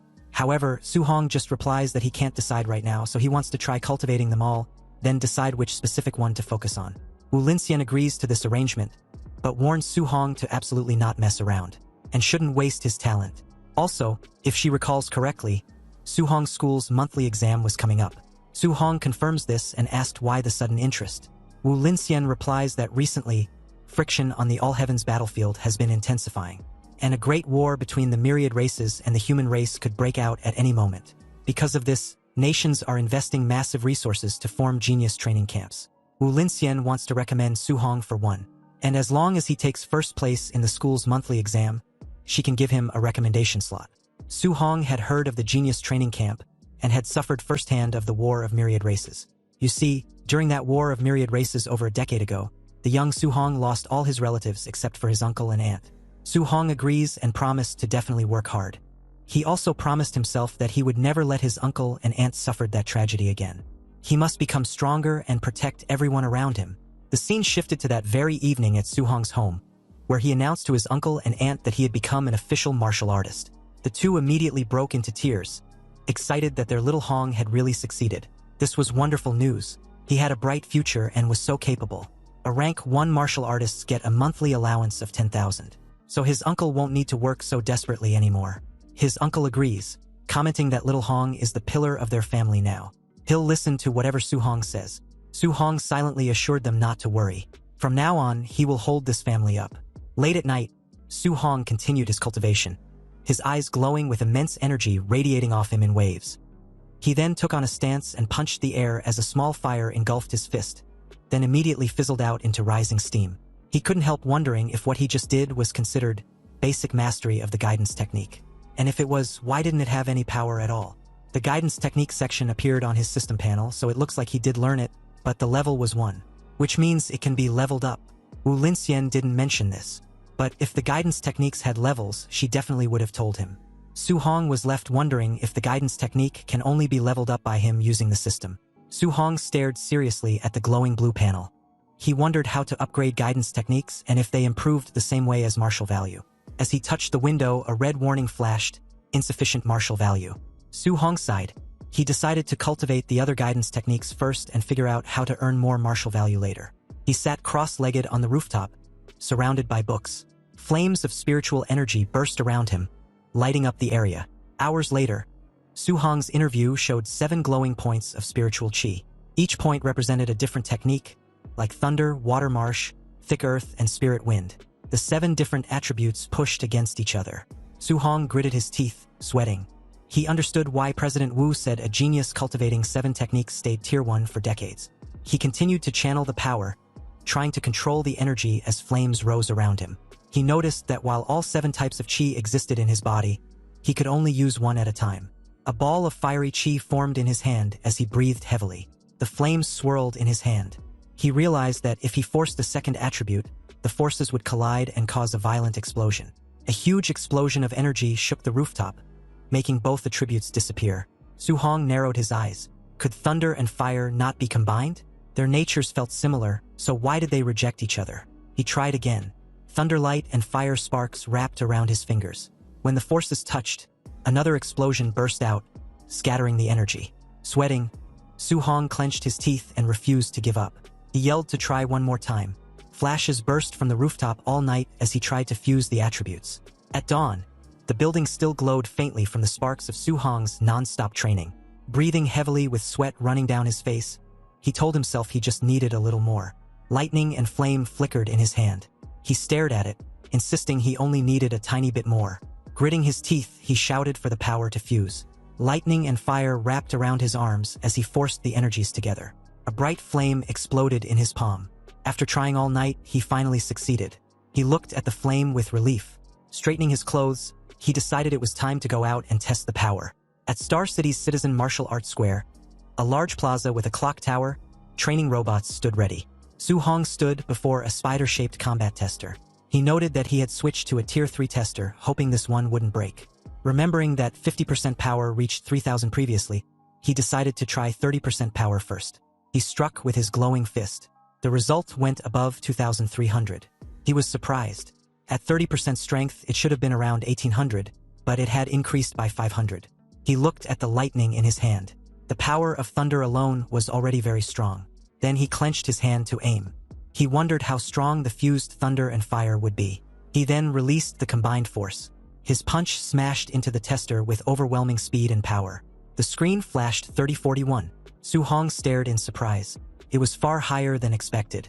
He muttered in shock, wondering how it passed 3,000. Rubbing his hands beside the damaged tester, he realized that 30% of his fused power already surpassed a Tier 1 high-stage martial artist. He glanced at his status and sighed. His vitality was only 123, making the result even more terrifying. If the power was this strong with 2 attributes, what kind of strength would he have fusing all 7? The thought filled him with excitement. Watching the flames and lightning in his hand, he smiled. He decided to try fusing 3 attributes next time. Later, he lay flat on the rooftop, exhausted, shirtless and sweating. He breathed heavily as small lights floated around. Fusing 2 attributes was hard, but fusing 3 felt much harder. He had rearranged all 7 patterns repeatedly, but made no progress. Still, he imagined the power if he succeeded. He checked the system, wondering if leveling up his techniques would help. The screen listed his level 1 techniques like thunder, flame, and water. He remembered the monthly exam was tomorrow, and he needed to earn martial value. The next day, students gathered at Star City No. 1 High School. The principal walked onto the stage. The principal announced this exam was different. Due to frontline pressure, a special training camp would now be held yearly to select geniuses. He explained the camp had resources like powerful arts, rare pills, and grandmaster instructors. The top 3 students in the exam would join the Star City training camp. The students became excited, shouting about the genius training camp. Others were shocked that a Tier 7 grandmaster might teach, since their principal was only Tier 3. Su-hong stared ahead tiredly. President Wu had said if he got first place, she would give him a spot. But didn't the top 3 all receive spots anyway? A friend told Su-hong that Chun-shan and Li Tu were now Tier 1 martial artists, and others had learned Thunder Rush Fist. Su-hong looked confused. He had only missed 10 days, yet they had already broken through. He explained that the principal asked instructor Chin Tian to give private lessons. Now Chun-shan and Li Tu's vitality exceeded 100, and their Thunder Rush Fist could echo 3 times. Suddenly, Chun-shan and Li Tu walked forward. One said he wanted everyone to know who the real genius was. The other replied that he hoped he would stay confident after being beaten down. As the principal left the stage, instructor Chen Tian asked if he found the genius who used the 9 Echoes Thunder Rush Fist. Principal Li said he searched everywhere but didn't think the person was from his school. While talking, they heard noise behind them and turned. A man in a black suit approached with 2 others. It was Jiang Ming, Su-hong's spear teacher, with Li Ming and Li Yan. Jiang Ming joked, asking Principal Li why he looked so sad. The principal asked why Jiang Ming was there. Jiang Ming smiled, saying the students looked weak. He brought 2 disciples and suggested letting the first-place students spar with them after the exam. Principal Li's expression tightened. Jiang Ming had come to embarrass him. If he refused, it would admit his school had no talent. Jiang Ming said the students looked weak, so he would understand a refusal. Instructor Chen Tian snapped back, asking if Jiang Ming was looking for trouble. Nearby, Jiang Ming's student Li Yan pointed at the crowd. He told his teacher there was bad news. Su-hong was here. Jiang Ming was confused and asked which Su. Turning toward the students, he recognized Su Hong standing at the back. Jiang Ming shouted in surprise, realizing it was that same little monster. Su Hong looked at them calmly with a faint smile. Jiang Ming stared in shock, sweating. He realized the kid they talked about was actually from number 1 high school. He looked at his disciples, troubled. If Li Yan and Li Ming fought Su Hong, they would lose. He needed to avoid the match to save face. He quickly smiled, telling Principal Li not to be angry. He said he was joking, and there would be no competition, calling his own disciples trash compared to the students. Li Yan and Li Ming immediately conceded. Principal Li and Instructor Chun were furious, thinking these men were mocking them sarcastically. Soon at the arena, a loud announcement called for match number 666, Su Hong, to begin. From the stands, Su Hong's friend watched anxiously. He noted Su Hong's opponent was a quasi-martial artist, which was unlucky. He shouted to Su Hong not to push himself or get injured so early. The opponent, Chun Peng, stepped forward. He asked if Su Hong planned to walk down or be beaten down. He clenched his fist to charge confidently, but before he could react, Su Hong moved. He disappeared and instantly appeared in front of Chun Peng. With one clean strike, he sent Chun Peng flying. The impact flipped Chun Peng upside down, and he crashed hard onto the ground. Everyone stared in shock. One student asked when Su Hong became so fierce, while others were stunned silent. Su Hong stood calmly in the smoke. Everyone realized he had defeated a quasi-martial artist in a single move. Su Hong stood calmly over his defeated opponent. The crowd shouted in disbelief, wondering how he became so strong, with some suspecting he was already a Tier 1 martial artist. They announced the final match would happen next. In the stands, Instructor Chun stared at Su Hong, confused about where this student came from and why he missed private tutoring. Principal Li blamed himself for failing to notice him earlier. Principal Li felt he had wasted a talent by not training Su Hong sooner. Instructor Chun mentioned Su Hong looked familiar, but couldn't remember where he had seen him. They turned their attention to the semi-final match between Chun Shan and Li Tu, noting the winner would be decided soon. Watching the fight, they saw the two were evenly matched, making the winner hard to predict. On stage, Li Tu warned Chun Shan that since they both used the 3 Echoes Thunder Rush Fist, Chun needed his strongest move to win. Li Tu then attacked with full force. Li Tu charged, slamming his fist down explosively. Chun Shan shouted as he blocked, the impact blasting wind across the floor. Chun Shan's fist burst with flames.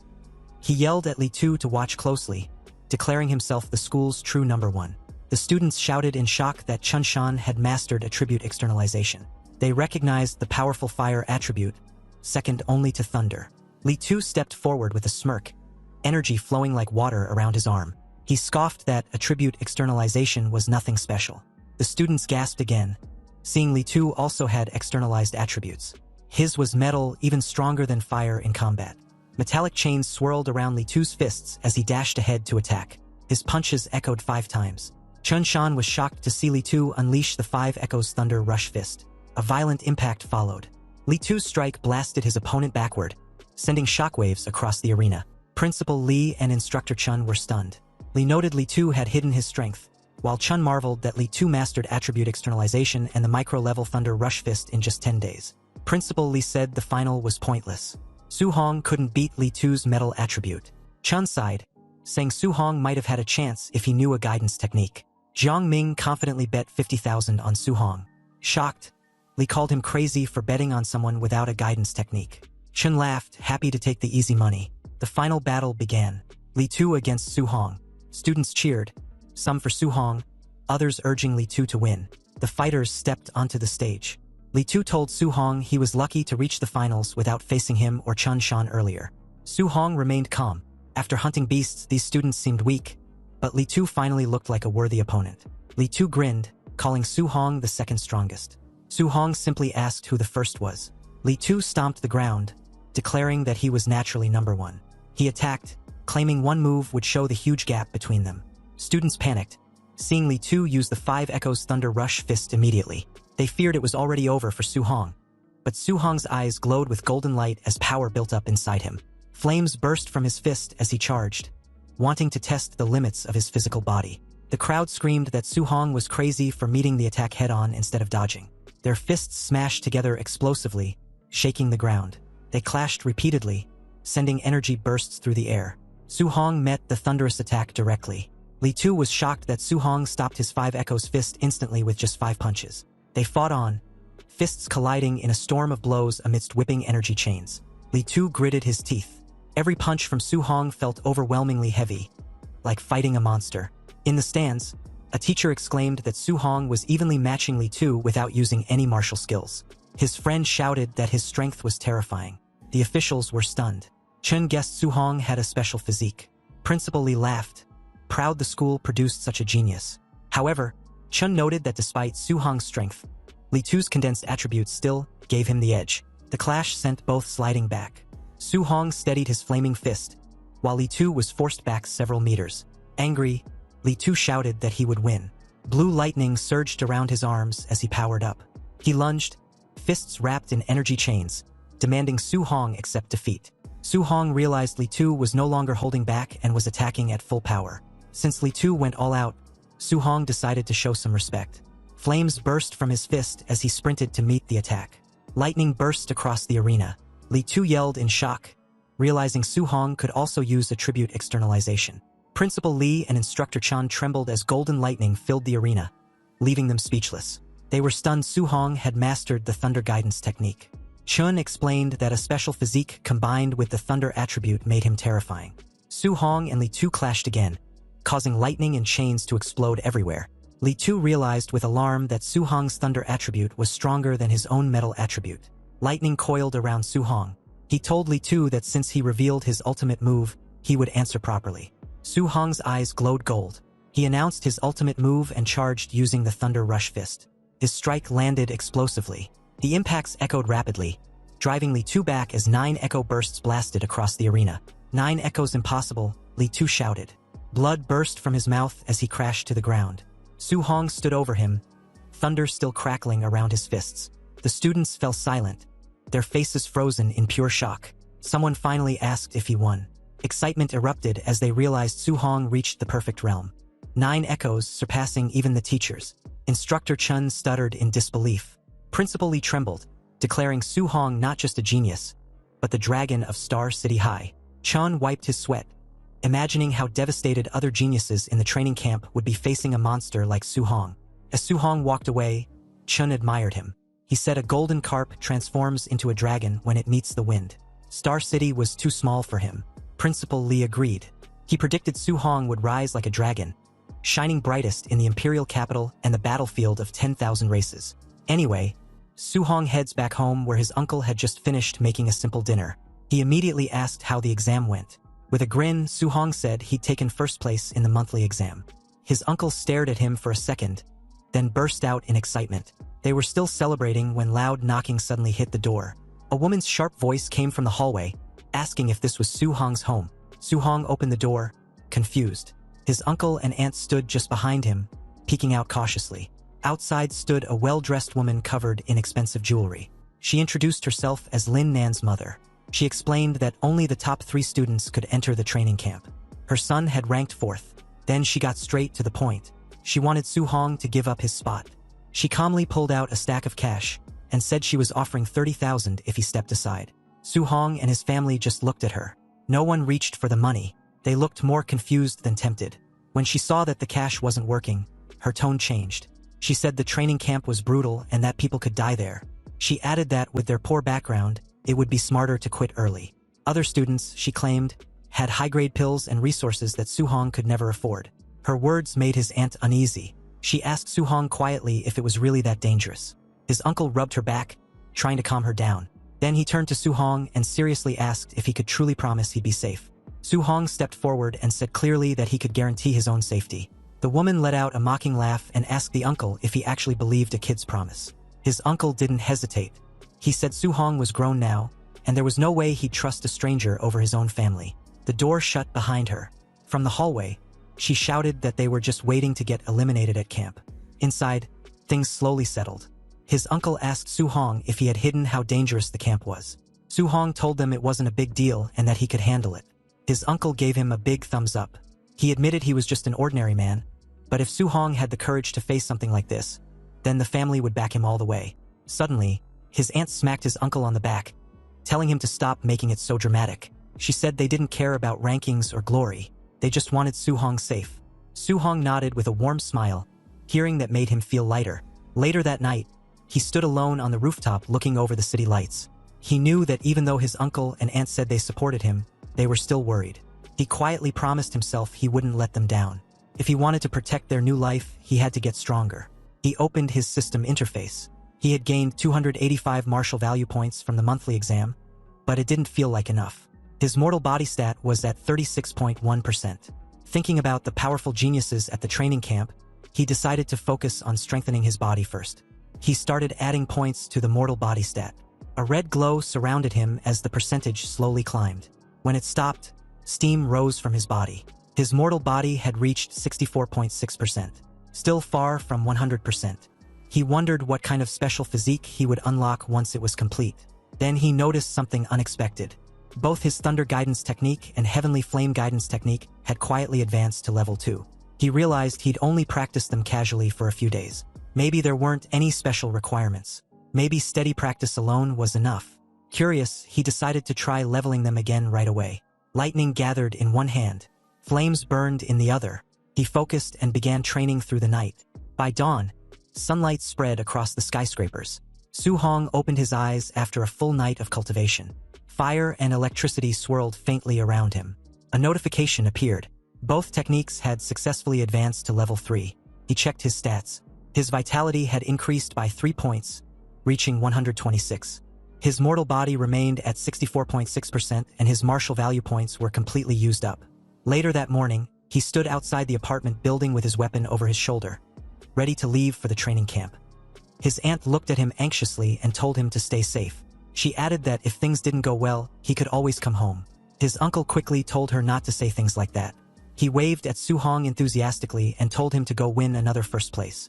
Su Hong smiled, agreed, and started walking down the quiet street. Once he was a distance away, his uncle's brave front faded. He stood there shaking slightly as he watched Su Hong leave. Tears streamed down his face. His aunt teased him, asking if he wasn't just as worried as she was.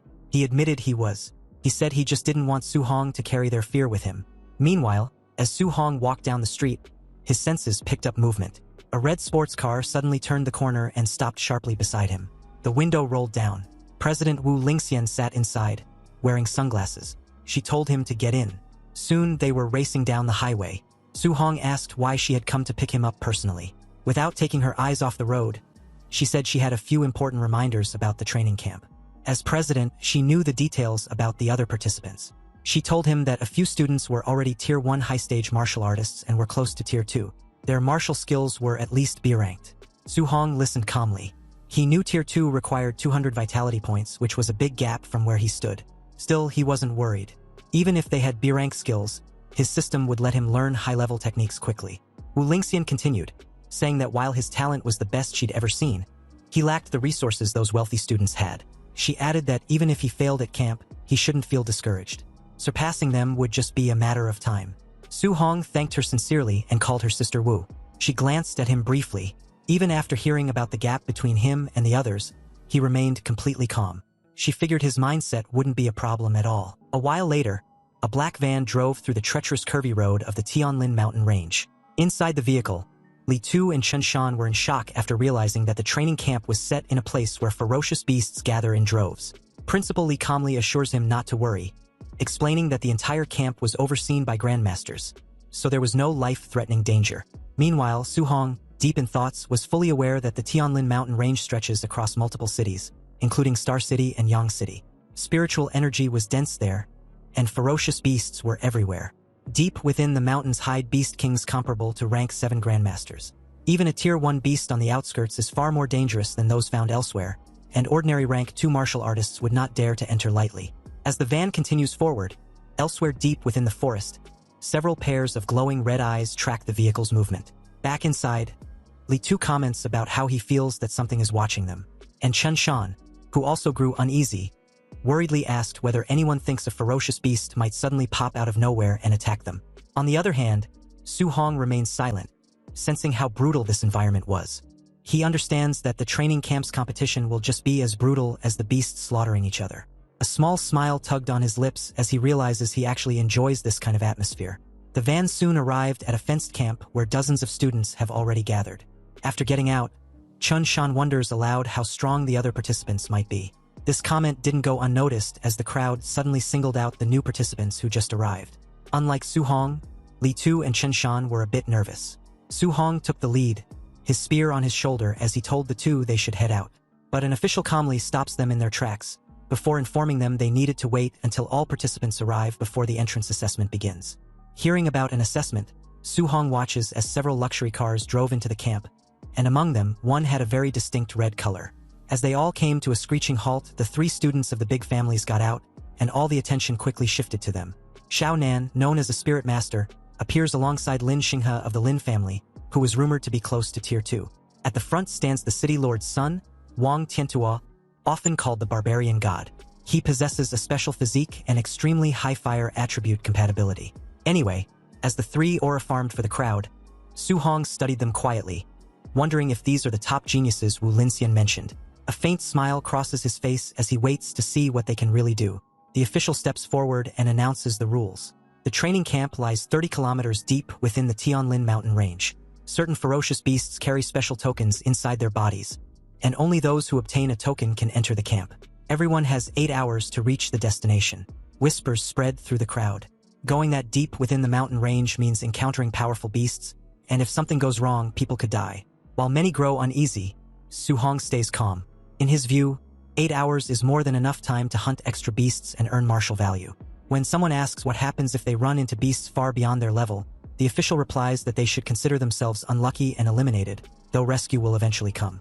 Complaints immediately erupt with students arguing that the rules are unfair and depend too much on luck. The official's expression turns cold as he reminds them that the world is not a game of house. On the all-heavens battlefield, a stronger expert could kill them instantly, and no one would listen to protests. If they want to survive, they must act carefully. Overpowering the weak and winning through numbers are realities of the battlefield. A student in formal attire mocks the protesters, calling them trash who should quit early. An angry participant points at him and challenges him to repeat it. The guy had no problem calling him a coward and even threatening to cripple him. The official interrupts and makes it clear that violence is forbidden inside the camp itself. But once they enter the mountains, there will be no interference. Snatching tokens or settling grudges is entirely up to them. The two hostile students continue glaring at each other. Watching all this, Su Hong quickly realizes that the camp is designed to push participants into fighting. By his estimate, more than half of them will be eliminated under these rules. Another thought surfaces in his mind. Fighting these students could bring him a huge amount of martial value. The official checks his timer, which lets out a loud beep, then announces the start of the assessment, ordering everyone to move out. The students rush forward in a chaotic wave, disappearing into the dense forest of the Tianlin mountain range. Not far inside the woods, the rivalry between the guy in a suit and his challenger finally explodes. The guy in a suit mocks his opponent and tells him to come over if he wants to be sent packing. His opponent, burning with anger, shouts that if he wants to be eliminated so badly, he will grant his wish. He rushes forward with a flaming fist and yells that he is finished. The guy in a suit answers with a punch wrapped in cold blue energy. The two forces crash into each other, triggering a violent burst of light and wind that rips through the surroundings. Then a rapid exchange follows as blue energy surges repeatedly, gradually overpowering the flames in a string of heavy impacts. High above on a thick tree branch, Su Hong stands quietly, watching the fight unfold.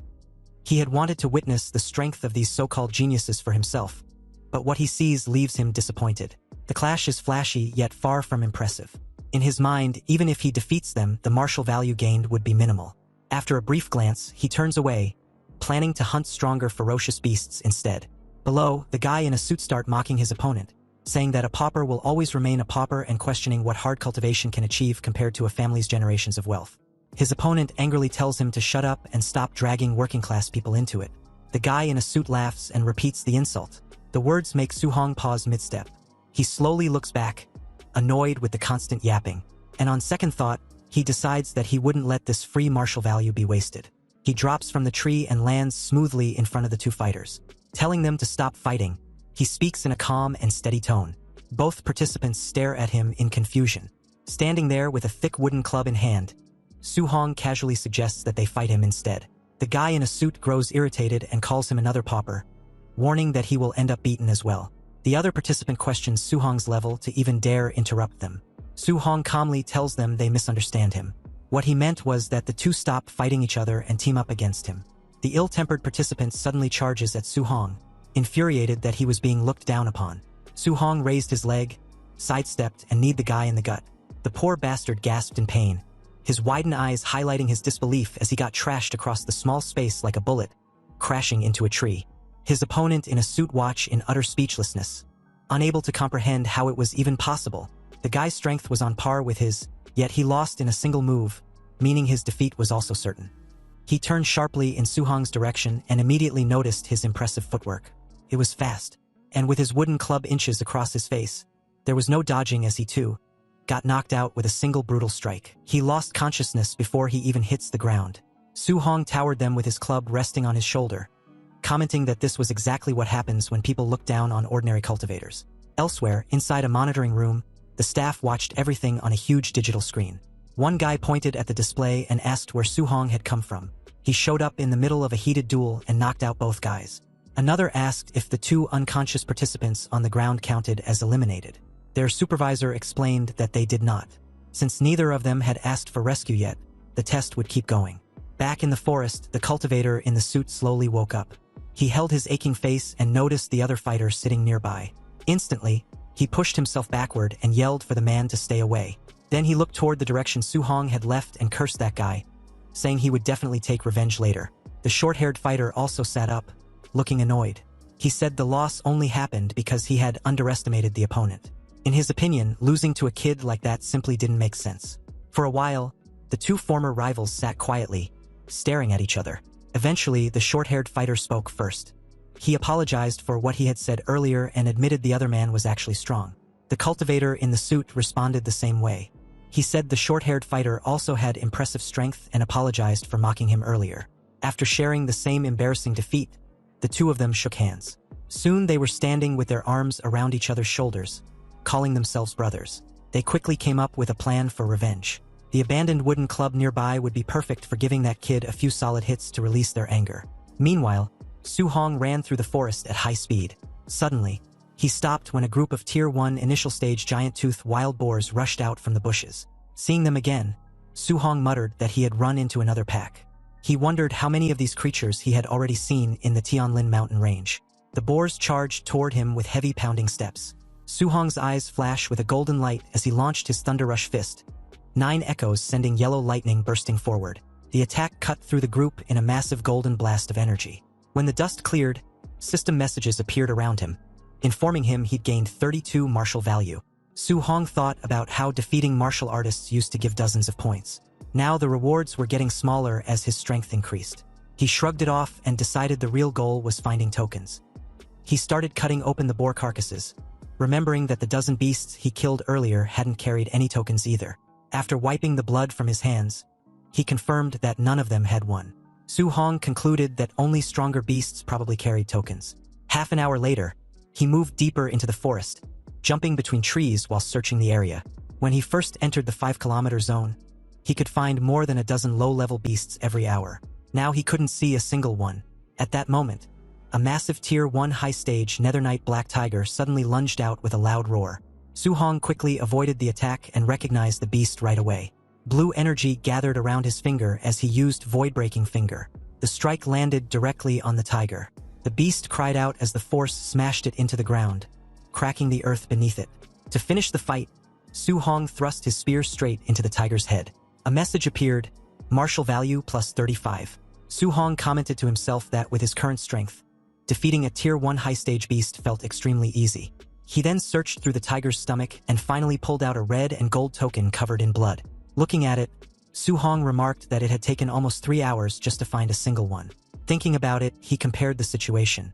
Low-level boars appeared everywhere, while high-stage beasts like this tiger were rare. The stronger beasts gave more value, but there were far fewer of them. After considering it for a moment, Su Hong decided that quantity was the better option. Hunting lots of weaker beasts near the outer areas would let him gather martial value much faster. With 5 hours left in the assessment, Su Hong headed out again. His plan was simple: push his mortal body to its limit before time ran out, leaving behind a clearing full of blood and beast carcasses as he walked away. The forest clearing was filled with the bodies of fallen wild boars. Blood stained the ground, and the air carried the heavy scent of battle. Suddenly, a huge bear burst out with a thunderous roar and rushed straight at Su Hong. Its eyes glowed with a faint red light as it swung a massive claw toward him. The attack missed, While moving around the beast, he noted to himself that after fighting dozens of Tier 1 ferocious beasts, he had finally run into another Tier 1 middle stage one. Bright orange flames began to gather around his fist as he prepared to strike back. Su-hong jumped high into the air and drove his flaming punch straight into the bear's open mouth. Fire and force burst out at the same time. In the reflection of the bear's golden eye, Su-hong could be seen descending again for the finishing strike. He dropped down with full force, slamming his weight onto the beast. The impact shook the ground violently. Moments later, the huge body stopped moving. Su-hong stood over the defeated beast and took a moment to think. Ever since his mortal body reached 60%, defeating a Tier 1 middle stage ferocious beast with pure physical strength had become possible. He glanced down at his hands and clothes, both covered in blood. Then he opened his system interface to check his progress. After calculating the numbers, Su-hong noted that he had already gained 254 martial value points. He still needed a little more than 100 points to fully max out his mortal body. Looking at the remaining time, Su-hong saw that over 3 hours were still left in the assessment. He picked up his spear, ready to continue hunting and gather enough martial value. Right then, several thunder-like booms suddenly echoed across the forest. Su-hong immediately looked toward the sky. Sweat formed on his forehead as he asked out loud what kind of noise that was. Above the forest, a massive golden bird with glowing wings flew across the sky, its enormous shadow covering the land below. Su-hong stared at it and wondered what kind of ferocious beast it could be. After watching it for a moment, he guessed that it might actually be the legendary Golden Rock Beast King.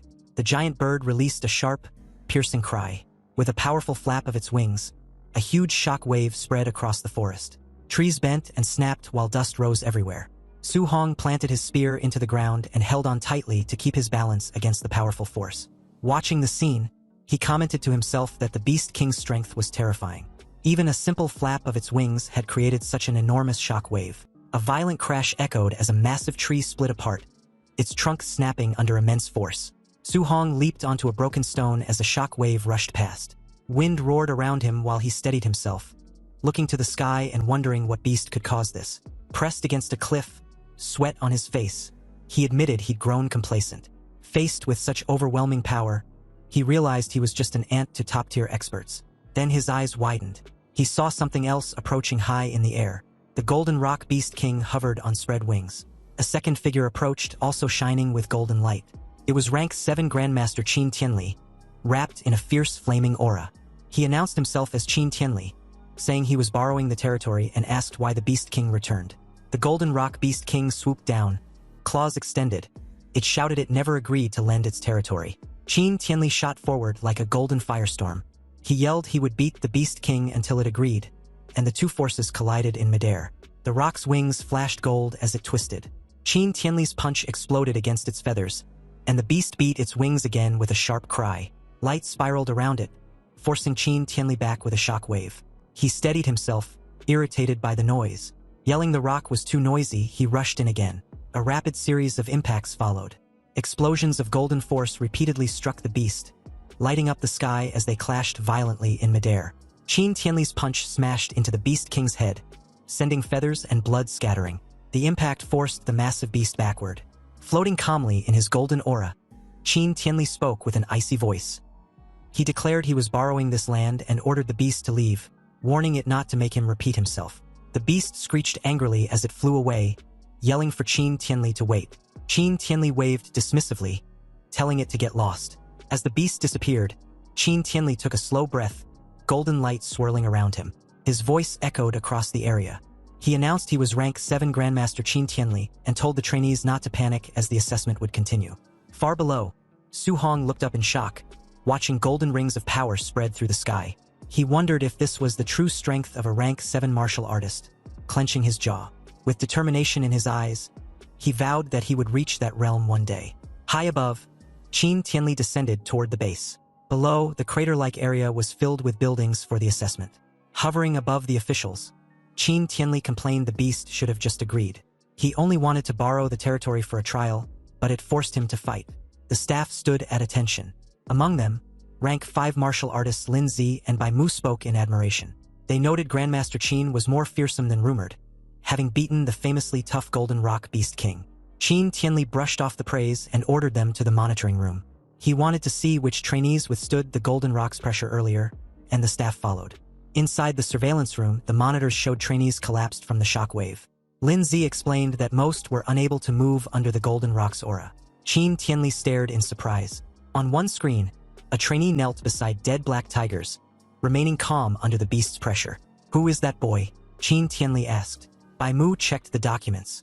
Wang Tiantua, a Tier 1 high tier with blood chi 340 and 95% fire affinity. He has the barbarian god physique and is the Star City Castellan's son. Qin Tianli raised an eyebrow, noting the Castellan treated having children like lottery tickets and had finally produced a good one after 100 tries. Another trainee appeared, using incredible speed to escape the pressure zone. "Impressive movement skills," Qin Tianli commented. Bai Mu identified him as Lin Xing He, a Tier 1 high tier from the Lin family with blood chi 325 and 96% wind affinity. The footage showed a girl using a glowing barrier to shield herself. Qin Tianli noted she was a spiritual telekinetic, skillfully using her power to resist the pressure. Bai Mu identified her as Xiao Yan, a Tier 1 mid-stage telekinetic from the Xiao family with blood chi 290 and 95% wood affinity. Qin Tianli nodded, noting these three easily handled the pressure and outmatched their peers. He asked for other talents. Bai Mu listed more names from the Lin and Wang families, hesitating as she realized all the top performers were from Star City's famous families. Qin Tianli frowned. Bai Mu explained the dozen on the list all had Tier 2 combat power and withstood the aura. He questioned why every standout was from a major family, asking about the students from the schools, especially number 1 high. Bai Mu explained the school students were only Tier 1 early stage, with the 3 from number 1 high having just broken through. Qin Tianli waved his hand dismissively, saying he wouldn't bother looking and that number 1 high was unworthy of its reputation. Then Lin, she shouted in shock, pointing at one person on the screen. All three looked up. The screen showed Su Hong cutting down a beast. They were shocked he still had the strength to hunt after experiencing the Golden Rock's pressure. Bai Mu trembled and stuttered. "That Star City number 1 high's monster." Lin, she scolded her, telling her not to make a fuss in front of the Grandmaster. Qin Tianli was silent, but after Lin, she glanced at the report. He also began shaking and repeated with wide eyes, "Monster." Qin Tianli glanced at them, reminding the 2 rank 5s they should have seen plenty of geniuses. He asked why they were making such a fuss, awkwardly adding that their temperaments weren't steady yet. But when Qin Tianli read the report, his own eyes widened in shock. He screamed internally, wondering if the boy was even human. The report showed Su Hong's profile 18 from number 1 high, Tier 1 early stage 123. He had perfected a C-rank art, and his physical strike produced 3004 combat power, rivaling a Tier 1 high level. He also likely had a special physique, a 100% affinity for all 7 elements, and was cultivating all 7 simultaneously. Qin Tianli trembled, muttering in disbelief that such a freak came from a place like Star City. He wasn't a once-in-a-century talent, he realized, but a once-in-a-millennium rarity. His shock turned to joy. Clenching the paper, his eyes glowing red with excitement, he shouted, "I've struck gold." Then he paused, confused. He demanded to know why someone so talented was only Tier 1 early stage with blood chi 123.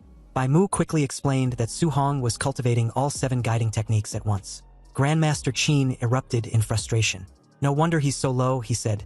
Cultivating 7 techniques at once was a doomed path, even for an immortal. He questioned how Su Hong could advance at all, growling that the local martial arts association president should have stopped him. Just then, a staff member reported that trainees were arriving at the camp. Qin nodded and said they would go take a look. Outside, the first 3 trainees greeted him. Wang Tiantua saluted, addressing himself as a junior. Qin praised the 3 of them as very good. 6 hours into the assessment, more students staggered toward the camp. Some complained they nearly died, but another reminded them they had faced the Golden Rock Beast King. After 7.5 hours, more trainees gathered. As Qin watched, some early arrivals said there was no one left and suggested ending the assessment. Another scoffed that anyone still out there must be weak. But Grandmaster Qin wondered where Su Hong was. He worried his newly discovered freak was lost, a hint of panic on his face at the thought his precious treasure might be eliminated. A few minutes later, Qin finally spotted a figure leaving the forest. He sighed in relief, thinking the brat had finally shown up. He stepped out of the woods, dragging his spear, his clothes covered in dirt and blood. He muttered that he'd made it in time, having been so focused on earning martial value he almost forgot the deadline. As he entered the camp, trainees stared in shock. One whispered Su Hong was ruthless. Another noted he wasn't injured and wondered how many beasts he had killed to get so dirty. The 2 men Su Hong had embarrassed earlier glared at him. One shouted he'd been waiting for him, but the other stopped him. "Don't rush," he said. We'll have plenty of chances inside the camp. Nearby, the 3 elite trainees watched Su Hong. One called him an expert for passing at the deadline. Another found it interesting. Wang Tiantua, eyes closed, simply nodded. As the sun set, Instructor Lin Zi stepped forward and announced the 8-hour limit was over. Anyone not present was eliminated. He then began to introduce the camp's facilities and rules. Instructor Lin introduced the major facilities, which included a gravity room, a movement skill training room, and a ferocious beast combat room. He pointed to a large building, the martial arts pavilion. There, trainees could use contribution points to buy martial arts, pills, and weapons, some as high as a rank. Hearing this, a blood-covered but calm Su Hong sat among the trainees. He thought that coming here was the right decision, but Instructor Lin then explained the rules. All facilities required contribution points to use. The only way to earn points was by passing training subjects. Outstanding performance would earn extra rewards. As the sun set, he dismissed them. He told those with energy to start training and the injured to follow him to the dorms to rest, vowing no one would die under his supervision. Su Hong entered his dorm and was surprised to find it was a single room. He realized he could now cultivate and level up without being seen. Later, he sat cross-legged on his bed and opened his status screen. It showed his stats. Blood Chai, 126, Spirit, 26.5, and Mortal Body, 64.6%. His Thunder and Heavenly Flame guiding techniques were level 3, and his 3 martial arts were at perfection. He had 354 martial value. Taking a calm breath, he decided to use all of it to upgrade his mortal body. A surge of power erupted around him in red flames. Countless glowing notifications appeared, each showing his mortal body increasing by 1 as the red energy strengthened him. Finally, a message appeared. His mortal body reached 100% and was now evolving. His eyes snapped open, glowing with crimson light as his breath surged like a storm. Su Hong's physical evolution began, causing intense red energy and glowing nodes to map across his newly strengthened body. He meditated on the floor of his dorm room while a fierce vortex of spiritual energy swirled around him. As the process finished, he let out a sigh, with steam radiating off his refined form. Inspecting his physique, he was amazed by the sheer overwhelming power his physical body now possessed. His system interface appeared, revealing that he had unlocked the Overlord body, which the system described as the existence with the strongest physical strength in the world. He noticed that the physique was currently at rank 0%, meaning it could still be upgraded. This left him wondering what kind of heaven-defying form it might evolve into next. Eager to test the limits of his extraordinary new body, he grabbed his jacket and his black spear.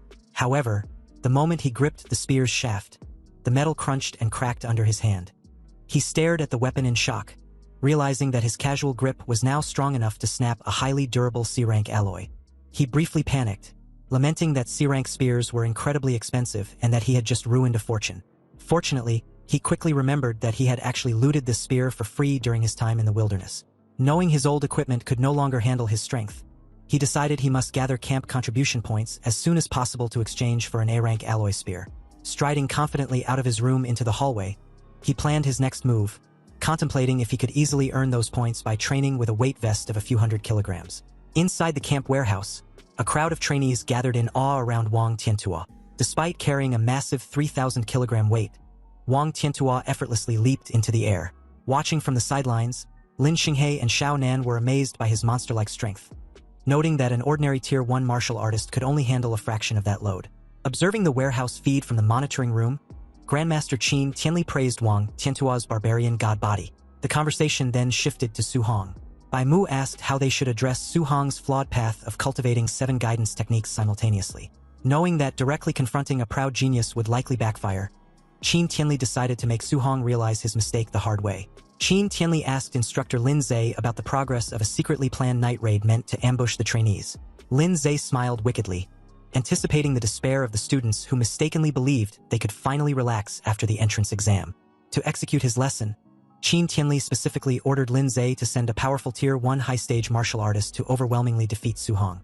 Once Su Hong was utterly crushed, Qin Tianli planned to step in, explain the impossibility of his cultivation method, and force him to give it up. The staff worried that pitting Su Hong against an opponent with over 400 vitality and 5,000 combat power might permanently break his spirit given his much lower vitality stats.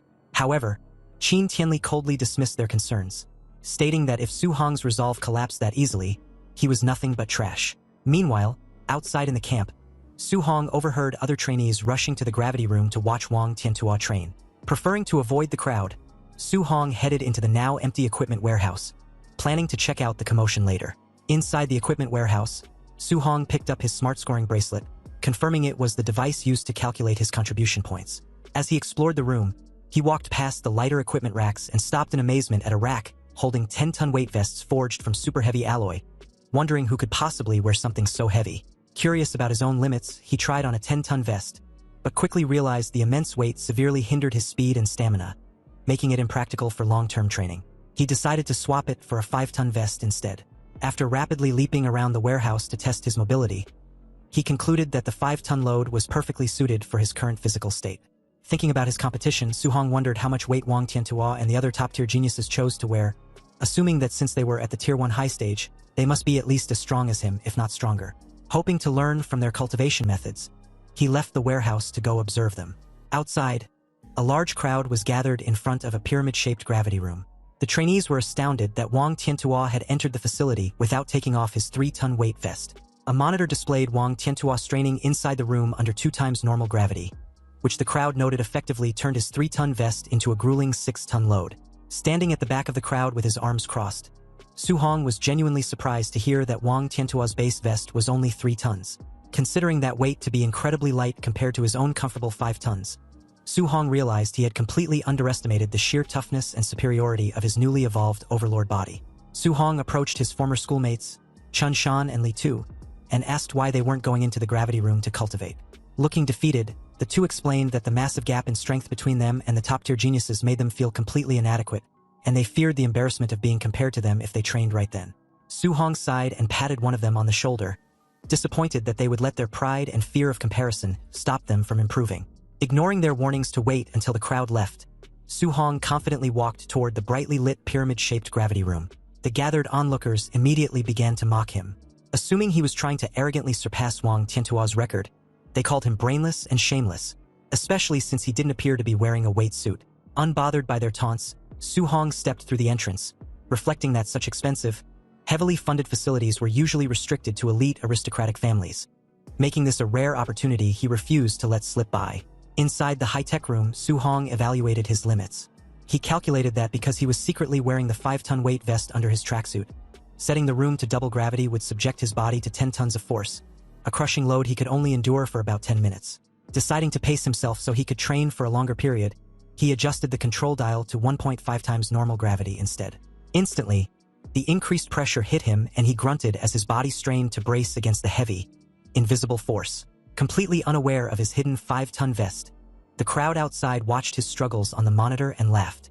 They mocked him for barely being able to handle a mere 1.5x gravity without any extra weights, cementing their belief that he was just weak, since he had been the last to finish the entrance assessment. Meanwhile, completely focused on his training, Su Hong sat cross-legged on the floor, surrounded by a fiery red aura. He realized that while the intense pressure made cultivating his guidance techniques significantly more difficult, the high-end facility was doing its job perfectly, as his cultivation speed had drastically accelerated. After enduring the intense pressure for 2 hours, Su Hong remained seated on the floor of the gravity room, cultivating while enveloped in a fierce red aura. Sweating heavily and pushing his limits, he focused on his training while his eyes glowed with a sharp blue light. His strenuous effort yielded significant results when he checked his system panel. He noted with satisfaction that his water, earth, and wind guidance techniques had all leveled up by 1, and his vitality had jumped from 126 to 130 points. Struggling to his feet, he finally turned off the gravity machine. Impressed by the room's effectiveness, he eagerly considered how beneficial the camp's movement technique and ferocious beast rooms would be. Utterly exhausted, he stumbled out of the facility, wiping the thick sweat from his face. Waiting outside, 2 other trainees immediately began to mock him. Still under the false impression that he had been training without weights at a mere 1.5x gravity, they laughed at his worn-out state, with one arrogantly boasting that he could easily sleep overnight in those conditions. Ignoring their baseless taunts, Su Hong simply complained about the boiling heat and terrible breathability of his gear before unzipping his tracksuit, casually revealing the massive 5-ton weight vest he had been wearing the entire time. Seeing the heavy equipment hidden underneath his clothes, the 2 mocking trainees were left completely paralyzed in shock. They were surprised when Su Hong removed his weight vest, assuming it only weighed around 500 kilograms. Despite acknowledging that his strength was passable for lasting 2 hours, they still looked down on him as he dropped the vest to the ground, insisting that he was nothing compared to the camp's top genius, Wang Tiantuo. Suddenly, A commotion broke out as the crowd noticed Wang Tiantuo finally exiting the gravity room. The trainees marveled that he had withstood 6 tons of heavy pressure for over 2 hours. Sweating profusely and panting, Wang Tiantuo stepped out while the crowd praised his physical strength as the absolute best in the training camp. He unfastened his heavyweight vest and carelessly tossed it to the floor. The massive impact shook the earth, terrifying the nearby trainees. Relieved to be free of the immense burden, Wang Tiantuo massaged his sore shoulder and admitted the weight was incredibly grueling. Lin Xingyi then approached Wang Tiantuo, casually fanning himself, and challenged him to a competition in the movement technique room. Wang Tiantuo immediately declined, acknowledging that Lin Xingyi cultivated an A-rank wind attribute movement technique and admitting he would be completely foolish to compete against him in agility. Overhearing their conversation, Su Hong was instantly intrigued by the mention of an A-rank movement technique. Realizing that despite the immense raw power of his newly evolved overlord body, he still lacked high-level agility skills, Su Hong smiled, seeing a perfect opportunity to upgrade his arsenal. Following the crowd, Su Hong arrived at the dome-shaped movement technique training room, eager to witness the A-rank flying swan-startling cloud step for himself. Inside, the trainees watched the monitors in disbelief, noting that Lin Xingyi had confidently set the room's arrow-dodging simulation to its absolute maximum difficulty of level 10. On the screen, Lin Xingyi moved with blinding speed, effortlessly weaving through a dense rapid-fire barrage of flying arrows. He moved with such grace that he even closed his eyes mid-air, dodging the projectiles while mysteriously conjuring falling pink petals, leaving the audience stunned by his effortless showboating. Watching the spectacular display, Su Hong calmly praised the technique. Almost instantly, his system interface appeared in front of him, revealing that merely by observing the skill in action, he had successfully copied the flying swan-startling cloud step and unlocked it at 1% proficiency. Su Hong carefully analyzed Lin Xingyi's graceful movements. He stepped forward to test the technique himself, drawing the attention of nearby bystanders. The crowd immediately began to laugh and mock him, finding it ridiculous that he believed he could master a complex A-rank movement technique simply by watching it once. Ignoring their taunts, Su Hong's consciousness entered his system's virtual training space, where he battled against a simulated clone of Lin Xingyi. Through intense practice and dodging rapid attacks, his proficiency in the skill skyrocketed, quickly climbing from 8% all the way to 93%. A system notification soon congratulated him on officially reaching the basic level of the technique, and Su Hong stood triumphantly, thrilled to have acquired his first A-rank movement skill. As the system prepared to send him back to reality, Su Hong reflected that having to use Lin Xingyi's incredibly showy movements as a learning template was somewhat embarrassing. Satisfied that he no longer needed the movement technique room, he decided his next destination would be the ferocious beast room, where he could hunt beasts to earn martial value and increase his vitality. However, his train of thought was interrupted when he noticed the entire crowd staring at him and taking pictures with their phones, praising his dramatically flashy posture.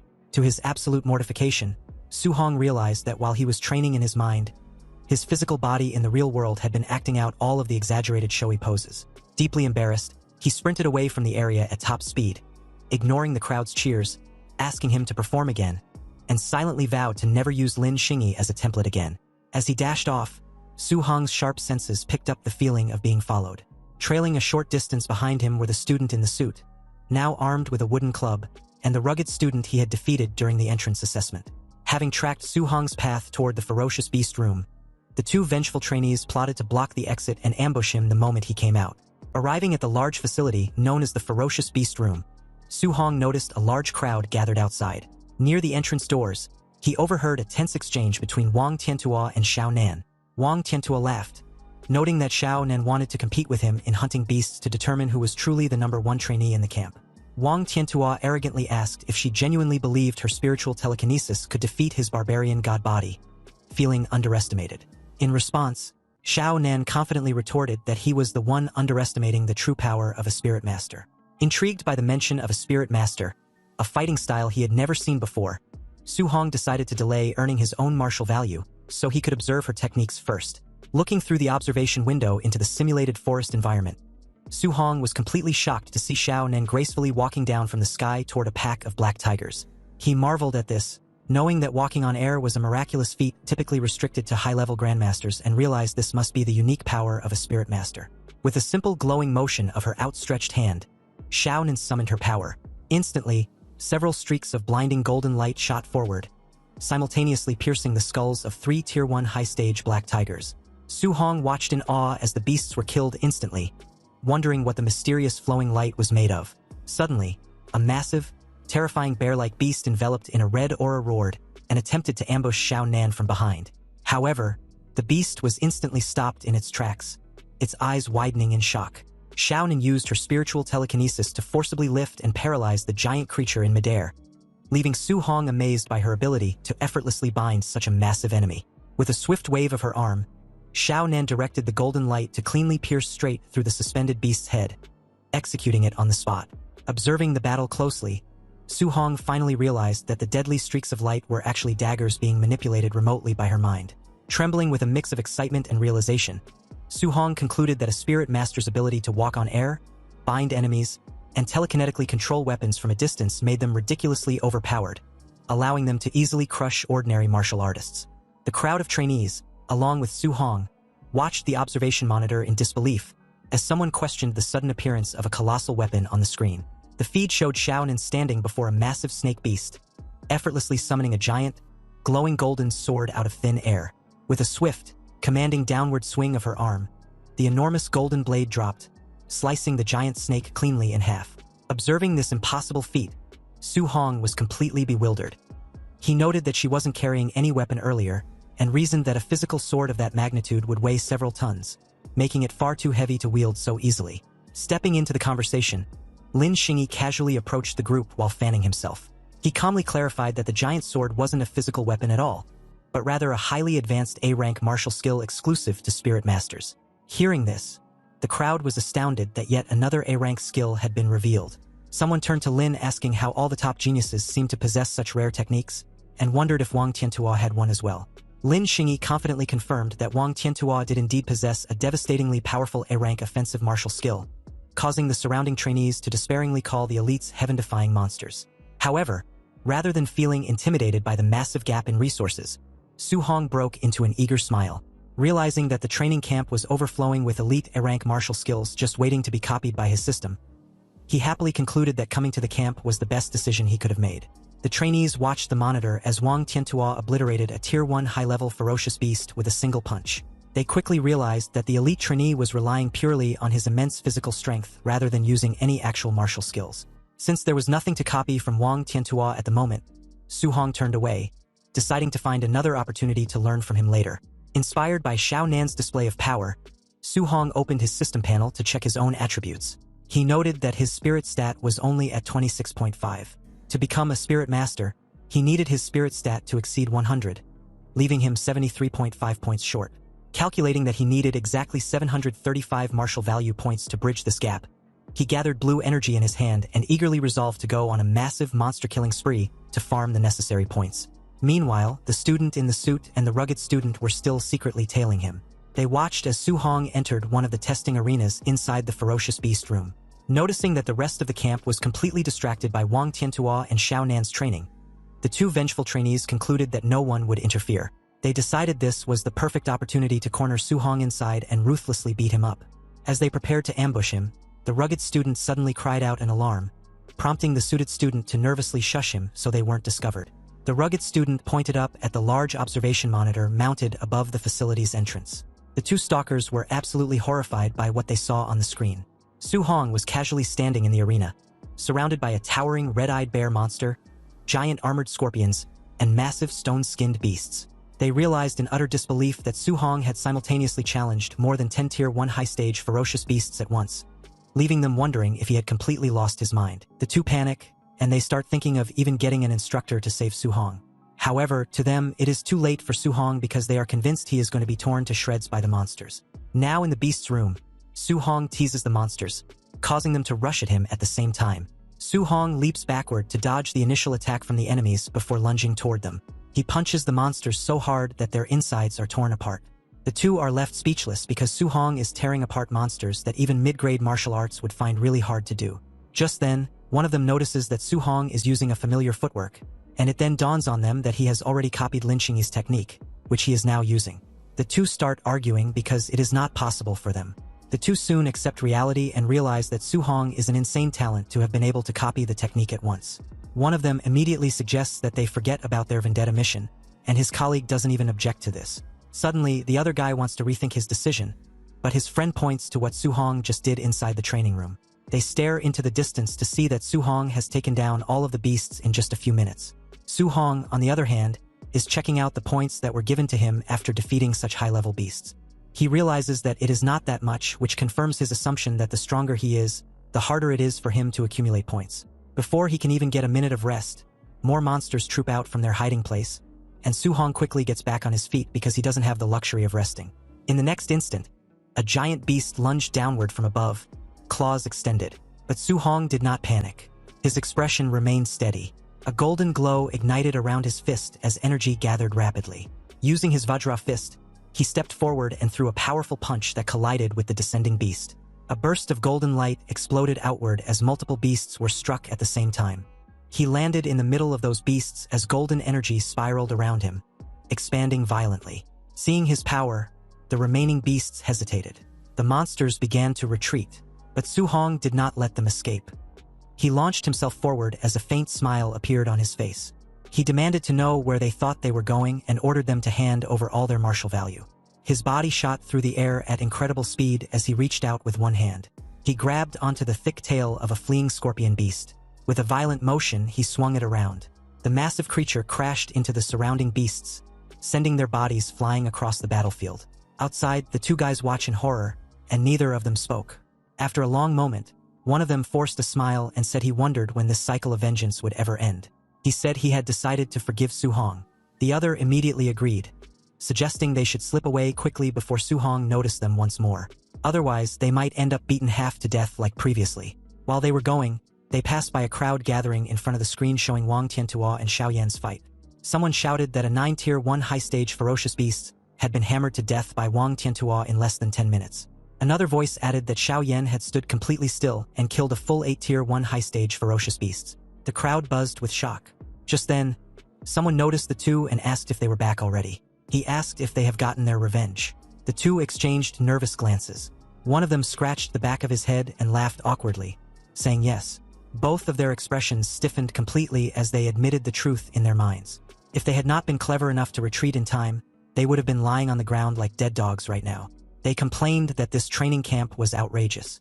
It was filled with heaven-defying monsters everywhere. Just then, the massive doors of the training ground opened as Wang Tiantuo and Xiao Yan stepped out. Xiao Yan was surprised to see that Wang Tiantuo had killed so many ferocious beasts. She said that even with the overlord body, he must be exhausted. She asked how many contribution points he had earned. Wang Tiantuo glanced at his wrist display and announced that he had earned 280 points. Xianhan also checked her own screen and said she had 270 points. Hearing this, the surrounding crowd instantly fell into an uproar. After all, a Tier 1 high-level ferocious beast was only worth 5 contribution points. If calculated that way, the two of them must have killed 50 or 60 high-level ferocious beasts. Wang Tiantuo then checked the results of the weight vests and said that the contribution points for the weight vest had been settled at 100 points. Xiao Yan looked at her display and said she only had 50 points from it. Around them, other students began checking their own scores, and the highest was 30 points. The gap between them was painfully obvious. Just then, Lin Xinghe appeared and asked Wang Tiantuo and Xiao Yan who had won their ferocious beast hunting competition. Xiao Yan pointed at Wang Tiantuo and answered that it was him. The crowd remarked that Lin Xinghe's points must also be heaven-defying. They believed everyone else could only fight for 4th place. Hearing everyone, the two guys who had seen Su Hong's power smiled. They called all those people ignorant because they knew that there was an even more terrifying monster in the training camp, someone standing above those 3 so-called monsters. On the other hand, at Su Hong's side, 1 hour later, the battlefield had turned into a gruesome scene. The walls and surroundings were splattered with blood, and the bodies of ferocious beasts lay piled across the ground. The air felt heavy, filled with the aftermath of intense battle. On top of those corpses sat Su Hong, his body covered in sweat. He exhaled in exhaustion and let out a long breath. After continuously killing ferocious beasts for over an hour, even with his overlord body, he could feel the strain taking over. Even after everything, he was still far from reaching 735 martial value points. He then checked his training watch for points. Despite the exhaustion, he had gained 700 contribution points. He wondered what kind of rewards he could exchange for them at the martial art pavilion. Su Hong arrived at the martial art pavilion. Inside the martial art pavilion, behind a long wooden counter, a receptionist in a pink suit lazily leaned back in her chair, resting her chin on her hand. Across from her, Su Hong stood calmly, flipping through a thick catalog. His eyes scanned the list carefully. A Tier 1 Vitality Pill was for 10 points. A Tier 1 Blood Recovery Pill was for 20 points. A Tier 1 Spirit Gathering Pill was for 30 points. Another Tier 1 Spirit Gathering Pill was for 50 points. He continued turning the pages and saw that an A-rank martial art, Explosive Palm, was for 2,000 points. Another A-rank martial art, Bone Netherfire Fist, was for 288 Edward points. Then another A-rank martial art, Startling Swan Heavenly Roam, was for 3,000 points. Looking at it, Su Hong thought that A-rank martial arts were extremely expensive. The cheapest one cost 2,000 points. Compared to that, the prices of the pills were still acceptable. Especially since there were spirit gathering pills available here, the receptionist looked at him with mild curiosity and asked whether he had decided what to exchange for. She examined him briefly and assumed he was only at the Tier 1 initial stage. In her mind, she guessed he probably could not afford to exchange for anything significant. Ignoring her assumption, Su Hong then asked calmly whether the spirit gathering pills referred to the kind that could increase spiritual power. The receptionist said yes and explained that the spirit gathering pills were only effective the first time they were taken. The higher the grade of the pill, the better the improvement effect. Hearing that, Su Hong immediately checked the book. He saw that the highest grade of spirit gathering pill available there reached Tier 4, costing 500 contribution points. After a brief moment of silence, Su Hong made his decision. He asked the receptionist to give him a Tier 4 spirit gathering pill. Hearing this, the receptionist froze, her eyes widened in shock as she blurted out, telling Su Hong that a Tier 4 spirit gathering pill cost 500 contribution points, not 50. She quickly checked his contribution balance. The number displayed 700 points clearly in front of her. She was stunned seeing that he actually had a full 700 contribution points. Her attitude instantly changed. With a bright smile and sparkling eyes, she carefully brought out an ornate wooden box and handed it to him politely. She told him that it was his spirit gathering pill. He thanked her and then asked if they had any dual thunder and fire attribute alloy spears. Without missing a beat, she nodded enthusiastically, saying they did have them for only 200 points. She thanked him warmly for his patronage, calling him handsome with a cheerful expression. Outside, the night sky stretched wide and clear as Su Hong returned to his room. Inside, a showcase of his new spear showed a C-rank dual thunder and fire attribute spear named the Thunder Fire Spear. Later that night, Su Hong reviewed his progress. His vitality and guidance techniques had improved again. He had also obtained 490 martial value points. Su Hong sat cross-legged on his bed with the wooden box placed before him. The improvement he achieved in a single day was greater than what he had gained in an entire previous week. Still, after calculating carefully, he realized that his spiritual power stood at 26.5. Even with 490 martial value points, he was still 25.5 points short of reaching 100. He opened the box to find the Golden Spirit Gathering Pill. He picked up the pill and looked at it steadily. He hoped the Spirit Gathering Pill could provide at least 25 points of spiritual power improvement. With determination in his eyes, he ate the pill, thinking that no matter what, he was going to become a spirit master. The next second, the Tier 4 Spirit Gathering Pill dissolved inside his body. The instant he swallowed it, its effects manifested immediately. A surge of vibrant green energy burst forth from within him. Spiritual power radiated outward as streams of luminous energy flowed through his meridians, converging at his core. The energy spiraled steadily, filling his entire body with warmth and vitality. Su Hong felt the exhausted nerves throughout his body gradually relax. A deep sense of comfort spread from within, soothing every part of him. As the energy continued to circulate, his mind became astonishingly clear. His senses sharpened, allowing him to perceive everything around him with perfect clarity. The spiritual energy settled smoothly within him, strengthening both his body and mind. Finally, he opened his eyes slowly as a sharp glint flashed across them. After absorbing the effects of the pill, Su Hong quickly checked his system panel. His eyes widened as he saw the results. His spiritual power had risen to 50.5, increasing by a full 24 points. The astonishing improvement left him stunned, making him realize the incredible potency of a Tier 4 Spirit Gathering Pill. Su Hong carefully analyzed the numbers once more. With 50.5 spiritual power and 490 martial value points, his progress had reached 99.5%. He was only 0.5% short of breaking through. Thinking about it, he sighed inwardly. If he had known earlier, he would have hunted one more ferocious beast to obtain the remaining 5 martial value points needed for the breakthrough. A faint sense of regret crossed his face, but it quickly faded. Calmly leaning back on his bed, he accepted the situation. Since he could only collect martial value again tomorrow, there was nothing more to do for now. Closing his eyes, Su Hong decided to rest for the night. Meanwhile, at the training camp warehouse, rows of hunters gathered inside the vast hall. Weapons lined the walls, and the atmosphere buzzed with quiet discussion as the trainees held documents in their hands. Among the crowd, a group of men recognized someone familiar. One of them spoke with surprise, asking why Bu Jingfeng, who had been cultivating at Martial Dao University, had also been summoned there. Another man echoed the question with curiosity, wondering why Bu Jingfeng was serving alongside them like everyone else, despite his status among the geniuses. Bu Jingfeng scoffed arrogantly, his lips curling into a disdainful smirk. He declared that if he were still in high school, those so-called geniuses would not even be qualified to serve as his sparring partners. Nearby, several hunters laughed loudly as they examined the documents in their hands. One of them remarked confidently that the trainee under his supervision, Wang Tiantuo, possessed a vitality score as high as 340 points. He mockingly asked whether such a level had even been attainable back in their own days. Another man joined in the laughter, boasting proudly that the trainee he was responsible for also had vitality exceeding 300. Another guy added with confidence that his trainee was even a spirit master, implying that the strength of such a prodigy required no further explanation. Hearing this, Bu Jingfeng could not help but feel surprised. He questioned how the trainees under their charge could all be so powerful, while the one assigned to him was only at the initial stage with a vitality value of 123. As he spoke, he stared at the document in his hand. It contained Su Hong's profile, an 18-year-old student from Star City No. 1 High School. The report detailed that Su Hong was at the Tier 1 initial stage with a vitality value of 123. The others looked at the document in disbelief. One of them questioned how such a seemingly insignificant trainee could have been assigned to him. Another insisted that Bu Jingfeng's strength was the highest among all martial artists who had arrived that day, even superior to the three of them. They wondered aloud whether Grandmaster Qin had made a mistake by arranging a Tier 1 initial stage trainee for a sneak attack against another of the same level. At that moment, footsteps echoed through the hall. The murmuring ceased instantly as Grandmaster Qin entered, accompanied by two of his attendants. With calm authority, Grandmaster Qin affirmed their doubts, saying this was right. Bu Jingfeng stood before Grandmaster Qin with visible frustration. He complained that the arrangement was insulting, claiming that assigning him such an opponent was nothing more than giving him a piece of trash at the Tier 1 initial stage. But Grandmaster Qin looked at him calmly and explained that Su Hong was not as simple as he appeared.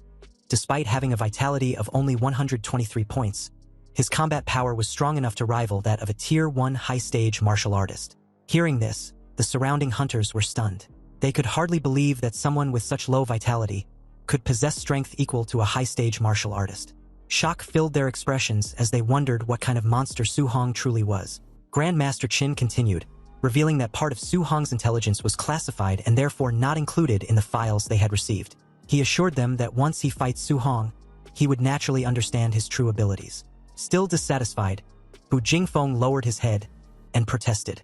He explained that his own vitality was nearly 500 points, and he was on the verge of breaking through to become a Tier 2 martial artist. Yet he was being ordered to bully a junior with only 123 vitality points, which he found utterly unreasonable. Grandmaster Qin's expression hardened. He sternly ordered him to stop complaining and fight as instructed. With decisive authority, he struck Bu Jingfeng lightly on the head, reminding him to go all out. He emphasized that it would be best if he defeated Su Hong so thoroughly that Su Hong would begin to doubt his own life. Hearing this, Bu Jingfeng hesitated before asking cautiously whether Grandmaster Qin held a grudge against the trainee. He warned that if he crippled Su Hong during the fight, he would not take responsibility. A sinister smile slowly spread across Grandmaster Qin's face. He coldly replied that Bu Jingfeng should beat Su Hong without restraint. Not only would he bear no blame if Su Hong were crippled, but he would also be rewarded for it. Bu Jingfeng felt a chill run down his spine, terrified by the Grand Master's cruel smile. To him, Su Hong seemed pitiful, unaware of the brutal challenge that awaited him. A cold command echoed through the night, as Grandmaster Qin ordered everyone to stop wasting time and begin the operation immediately. In the next instant, all those hunters, now wearing masks, launched forward with explosive speed, their movements slicing through the air as they descended toward their target. The scene shifted to a quiet training city under the night sky. This calm atmosphere was suddenly shattered as the hunters stormed into action. Inside a building corridor, one of the masked hunters struck swiftly, while another attacker advanced relentlessly with a weapon in hand. From inside, voices rang out an alarm. Someone shouted, demanding to know who they were, while another voice declared that it was a sneak attack. Amid the chaos, a frightened voice pleaded desperately, asking if he could at least put on some underpants before the assault continued. Awakened by the commotion, Su Hong jolted upright in his bed. Shock filled his eyes as he realized that it was a sneak attack. The next second, he turned his gaze toward his door. Deep slashes suddenly tore across its surface. Ba Jingfeng, wearing a mask, broke through the door and jumped inside, gripping a weapon glowing with a fierce purple aura. With a confident smirk, he unleashed a powerful strike, sending a blazing arc of energy crashing down towards Su Hong. The violent impact shattered the floor as the purple energy exploded outward, forcing Su Hong to leap back to avoid the devastating blow. Regaining his balance amid the chaos, Su Hong quickly assessed the situation. A tense thought crossed his mind. As he recalled a disturbing rumor, there were whispers that the All Heaven's 10,000 races frequently hunted down human geniuses across the world to weaken the strength of humanity. He wondered if these attackers were among them. Without hesitation, he clenched his spear from the side, steeling himself for the battle. Though uncertain of the enemy's true power, he remained alert and prepared to defend himself. The next second, Ba Jingfeng jumped towards Su Hong, his blade radiating a dangerous purple glow. With a mocking tone, he declared that it was just as he expected. A mere Tier 1 initial stage brat stood before him. Running into him, he sneered, was nothing but bad luck. Su Hong was surprised to see that the attacker was a human martial artist at the Tier 1 high stage, not a member of the All Heaven's 10,000 races as he had initially suspected. A confident smile slowly spread across his face. The timing was perfect. This opponent was exactly what he needed. Determination filled his gaze as he tightened his grip on his spear. He believed that by defeating this enemy, he could obtain the final 5 points of martial value required to break through and become a spirit master. Meanwhile, Ba Jingfeng watched in disbelief. He could not understand why a mere Tier 1 initial stage martial artist would choose to confront his attack head-on instead of evading it. To him, such a decision seemed utterly reckless, as if Su Hong had lost his mind. In the next instant, their weapons collided with explosive force. A brilliant burst of energy erupted at the point of impact, sending shockwaves through the air. Ba Jingfeng's eyes widened as he was forced backward, stunned by the overwhelming power behind the strike. Realization struck him like a thunderbolt. This seemingly insignificant brat possessed strength far beyond his expectations. Ba Jingfeng admitted that his combat power was indeed capable of rivaling that of a Tier 1 high-stage martial artist. As he struggled against the pressure of the clash, he finally understood that Grand Master Qin had spoken the truth. Ba Jingfeng's eyes widened in disbelief as he felt the overwhelming force pressing against him. Panic surged through his mind as he realized something was terribly wrong. He shouted inwardly that this level of strength was impossible, and questioned how a Tier 1 martial artist could possess such terrifying power. At that moment, Su Hong remained calm. He acknowledged that his opponent was merely at the Tier 1 high stage, and reminded himself that he had already fought someone of that level before. With unwavering confidence, he tightened his grip on his weapon, and commanded the energy around him to press forward. A crimson aura erupted from his body as he raised his spear high. With a fierce shout, he unleashed his full strength and brought the attack crashing down. His strike descended like a blazing comet, smashing toward Ba Jingfeng with defeating force. The impact sent shockwaves across the battlefield and forced Ba Jingfeng backward. Staggering from the overwhelming power, Ba Jingfeng trembled as he gripped his sword. Unable to contain his shock, he wondered if Su Hong was a monster. Ba Jingfeng decided to now get serious, as purple flames covered his blade. He steadied himself, gripping his glowing weapon. With a confident expression, he declared that a battle between martial artists was not merely about comparing who possessed greater physical strength. Su Hong watched closely, recognizing that it was a fire attribute martial art, something he had never encountered before. So he also activated his lightning attribute martial arts, without hesitation. Ba Jingfeng unleashed his power. Purple flames surged violently, forming a blazing arc that tore through the air. With a mocking grin, he challenged Su Hong, questioning how he intended to withstand a B-rank martial art. With a thunderous roar, he executed his technique, Flame Slash, sending a massive wave of blazing power crashing towards Su Hong. Facing the incoming attack, Su Hong remained calm. Golden lightning crackled fiercely around his body as he raised his spear, gathering immense energy. As he assessed the incoming strike, he realized that the power behind it might be even greater than the void-breaking finger. A technique also ranked at B level, the clash of power erupted violently as the two attacks collided mid-air. Purple flames and golden lightning struck against each other, releasing a blinding burst of energy that illuminated the battlefield. The impact exploded outward with overwhelming force, sending shockwaves in every direction and shattering the ground beneath them. Amid the swirling dust and debris, Su Hong descended calmly from the air, smoke curling around him as the battlefield fell silent. Standing in front of Ba Jingfeng, he held his spear firmly, his expression composed and unwavering. Ba Jingfeng stared in shock, sweat running down his face as he struggled to comprehend what had just happened. He realized that Su Hong had not used any martial arts at all. Instead, he had blocked his B-rank fire attribute martial art, using only thunder externalization. The realization struck him deeply. Filling his mind with disbelief, Ba Jingfeng clenched his fists as he acknowledged the terrifying talent before him. It was no wonder Grandmaster Qin had instructed him to go all out. This opponent was far stronger than he had anticipated. Then, with a faint hint of mockery in his tone, Ba Jingfeng remarked that it was truly a pity that Su Hong still did not know any thunder attribute spear techniques. Otherwise, he would not have been defeated so easily. Hearing this, Su Hong smiled, golden lightning crackling around his spear as he spoke with quiet confidence. He admitted that it was true. He did not know any thunder attribute spear techniques. However, a sudden blazing crimson flames erupted from his spear as lightning wrapped around it, merging together. The fusion of lightning and fire ignited violently, surrounding his body in a brilliant aura. Flames roared along the length of the spear while arcs of thunder crackled fiercely, intertwining into a single devastating power. But Jingfeng watched in disbelief, asking how this was possible. Shock and fear spread across his face as his eyes widened. He realized that this was attribute fusion. The reason Ba Jingfeng was so shocked upon seeing Su Hong's attribute fusion was because it was a principle understood by every martial artist, that attributes repel each other.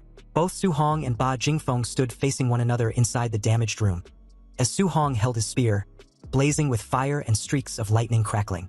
Across from him, Ba Jingfeng tightened his grip on his weapon, sweat running down his face. Shock filled his eyes as realization dawned on him.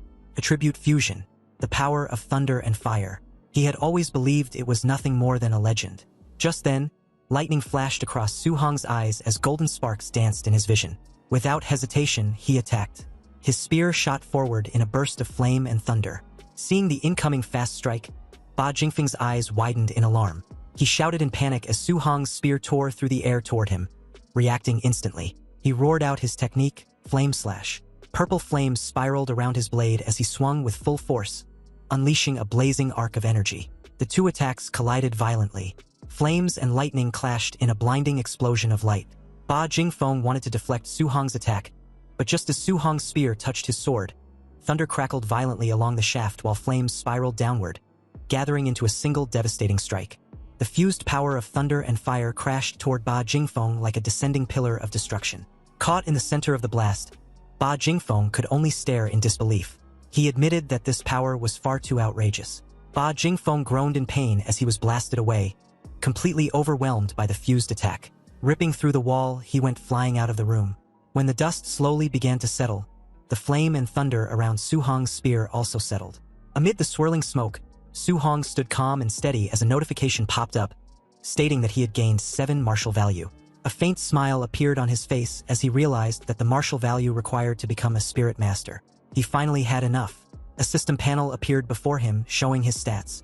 His current martial value was 497, but the number increased by 7.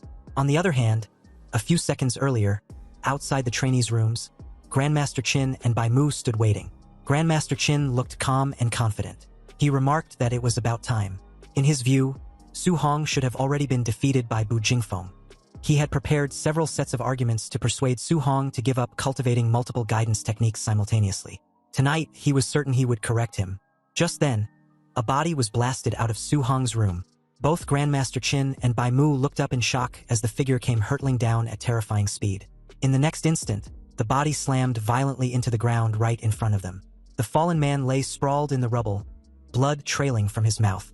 His eyes were wide with disbelief, his face twisted in pain. Bai Mu gasped as she recognized that it was Bu Jingfeng. Grandmaster Qin's expression changed instantly as he stared down at the injured Bu Jingfeng. Bai Mu stared ahead in shock, sweat running down her face as the realization struck her. Su Hong had defeated Bu Jingfeng. The next moment, violent beams of energy tore through 3 more rooms' rooftops as 3 more figures shot downward like meteors. Grandmaster Qin and Bai Mu stood frozen as those new figures fell beside Bu Jingfeng. Those 3 were hunters who had gone after trainees like him, and now all of them lay there completely defeated. Suddenly, a voice came from above. It was Lin Xinghe. With a faint chuckle, he addressed Grandmaster Qin and remarked that next time, he should send someone stronger, because this opponent had not been enough of a fight. Beside him stood Wang Tiantua, and Shan Yan floated quietly inside a glowing golden sphere. Just then, Wang Tiantua noticed that there were 4 hunters lying on the ground instead of the 3 they had defeated. Shan Yan questioned why there was one more body. Had someone actually won faster than them? Lin Xinghe spoke dismissively, saying that this 4th martial artist must have been too weak and was easily dealt with. Hearing that, sweat rolled down Bai Mu's face, because she knew that Bu Jingfeng was not weak. He was the strongest among the 4. Seeing them, Grandmaster Qin fell into deep thought. He stroked his beard while observing the situation carefully. He reasoned that Wang Tiantua and Lin Xinghe were both at Tier 1 late stage, and Xiao Yan was a spirit master. For them to win was normal, however. Su Hong was only at Tier 1 initial stage. Yet he had faced a quasi-Tier 2 martial artist and won even faster than Wang Tiantua and the others. The more he thought about it, the more unsettled he became. He wondered how on earth Su Hong had done it. Was it a top-tier martial skill or a top-tier physique? Before he could continue analyzing, Lin Zhe came running toward them in panic. He shouted that something big had happened. Grandmaster Qin turned slightly and asked calmly if a trainee had been killed by mistake, without showing any concern. He waved his hand dismissively and remarked that it was no big deal. After all, it was normal for a few people to die. But Lin Zhe rushed forward in panic and shouted that it was Su Hong. He quickly explained that when Su Hong was fighting Bu Jingfeng, he had used a fusion guidance technique. Hearing this, Grandmaster Qin paused slightly and murmured that it was just a fusion guidance technique. He admitted that he had been wondering how Su Hong managed to defeat Bu Jingfeng. But the next second, as realization struck Grandmaster Qin, while releasing huge amounts of golden energy, he grabbed Lin Zheo's shoulders and demanded to know what he had just said, declaring that he could not simply spout such nonsense. Lin Zheo stated that Su Hong had truly fused the dual thunder and fire attribute guidance techniques and used them to defeat Bu Jingfeng. He insisted that he had seen it clearly on the surveillance. If no one believed him, they could go and ask Bu Jingfeng directly. Hearing that, Grandmaster Qin fell silent. He looked at Bu Jingfeng, lying on the ground, who also stated that it was indeed the dual thunder and fire attribute fusion. Grandmaster Qin's eyes burned with intensity, as he declared that the only genius martial artist of the human race who had ever researched and achieved dual attribute fusion had taken a full 19 years to accomplish it. Yet Su Hong, according to the Star City Association, had been in contact with the 7 guidance techniques for less than a month. The comparison left him deeply shaken. He clenched his fists and called Su Hong a monster, but immediately corrected himself, saying this was not merely a monster. This was a heaven-descended Emperor Star, a true dragon, appearing in the world. Beside him, Bai Mu pulled the trembling Lin Zheo backward. Bai Mu then asked Grandmaster Qin whether attribute fusion was truly that powerful. Could it really allow someone at Tier 1 initial stage to defeat Tier 2 Bu Jingfeng? Grandmaster Qin explained to her that back then, the martial artist who researched attribute fusion had been able to suppress and fight Tier 2 opponents while still at Tier 1. Bai Mu wondered aloud that, with such formidable combat power, why it was not widely promoted for cultivation. Although the difficulty was high, what if the fusion succeeded? Grandmaster Qin answered with a grave expression that many people had tried in the past, but they discovered that attribute fusion was not only extremely difficult, it also carried a very high probability of crippling oneself. Even if someone truly succeeded in cultivating it, if they remained stuck at the Tier 1 martial artist realm for their entire life, what use would it be? But Su Hong was different. He had succeeded in fusing them in less than a month. Such comprehension was simply too heaven-defying. Moreover, he possessed 7 attributes simultaneously. If he were to fuse them all, Grandmaster Qin wondered with excitement how massive that power would become. Grandmaster Qin that if a monster like Su Hong were allowed to grow, he feared that one day Su Hong could stun the great emperors of the 10,000 races with a single move. Hearing this, Lin Zhe told Grandmaster Qin that he was reaching. He pointed out that fusing 2 attributes was already extremely difficult. Fusing 7 attributes was nothing but pure fantasy. Grandmaster Qin coughed lightly and told them to forget his brief loss of composure. However, he continued seriously that if Su Hong were allowed to cultivate 7 attributes simultaneously, what if he became stuck while trying to fuse 3 attributes in the future and ended up delaying his breakthrough? If that happened, he, Qin Tianli, would become a sinner of the human race. At that moment, Lin Zhe suddenly remembered something important. He told Grandmaster Qin that Su Hong definitely possessed a special physique.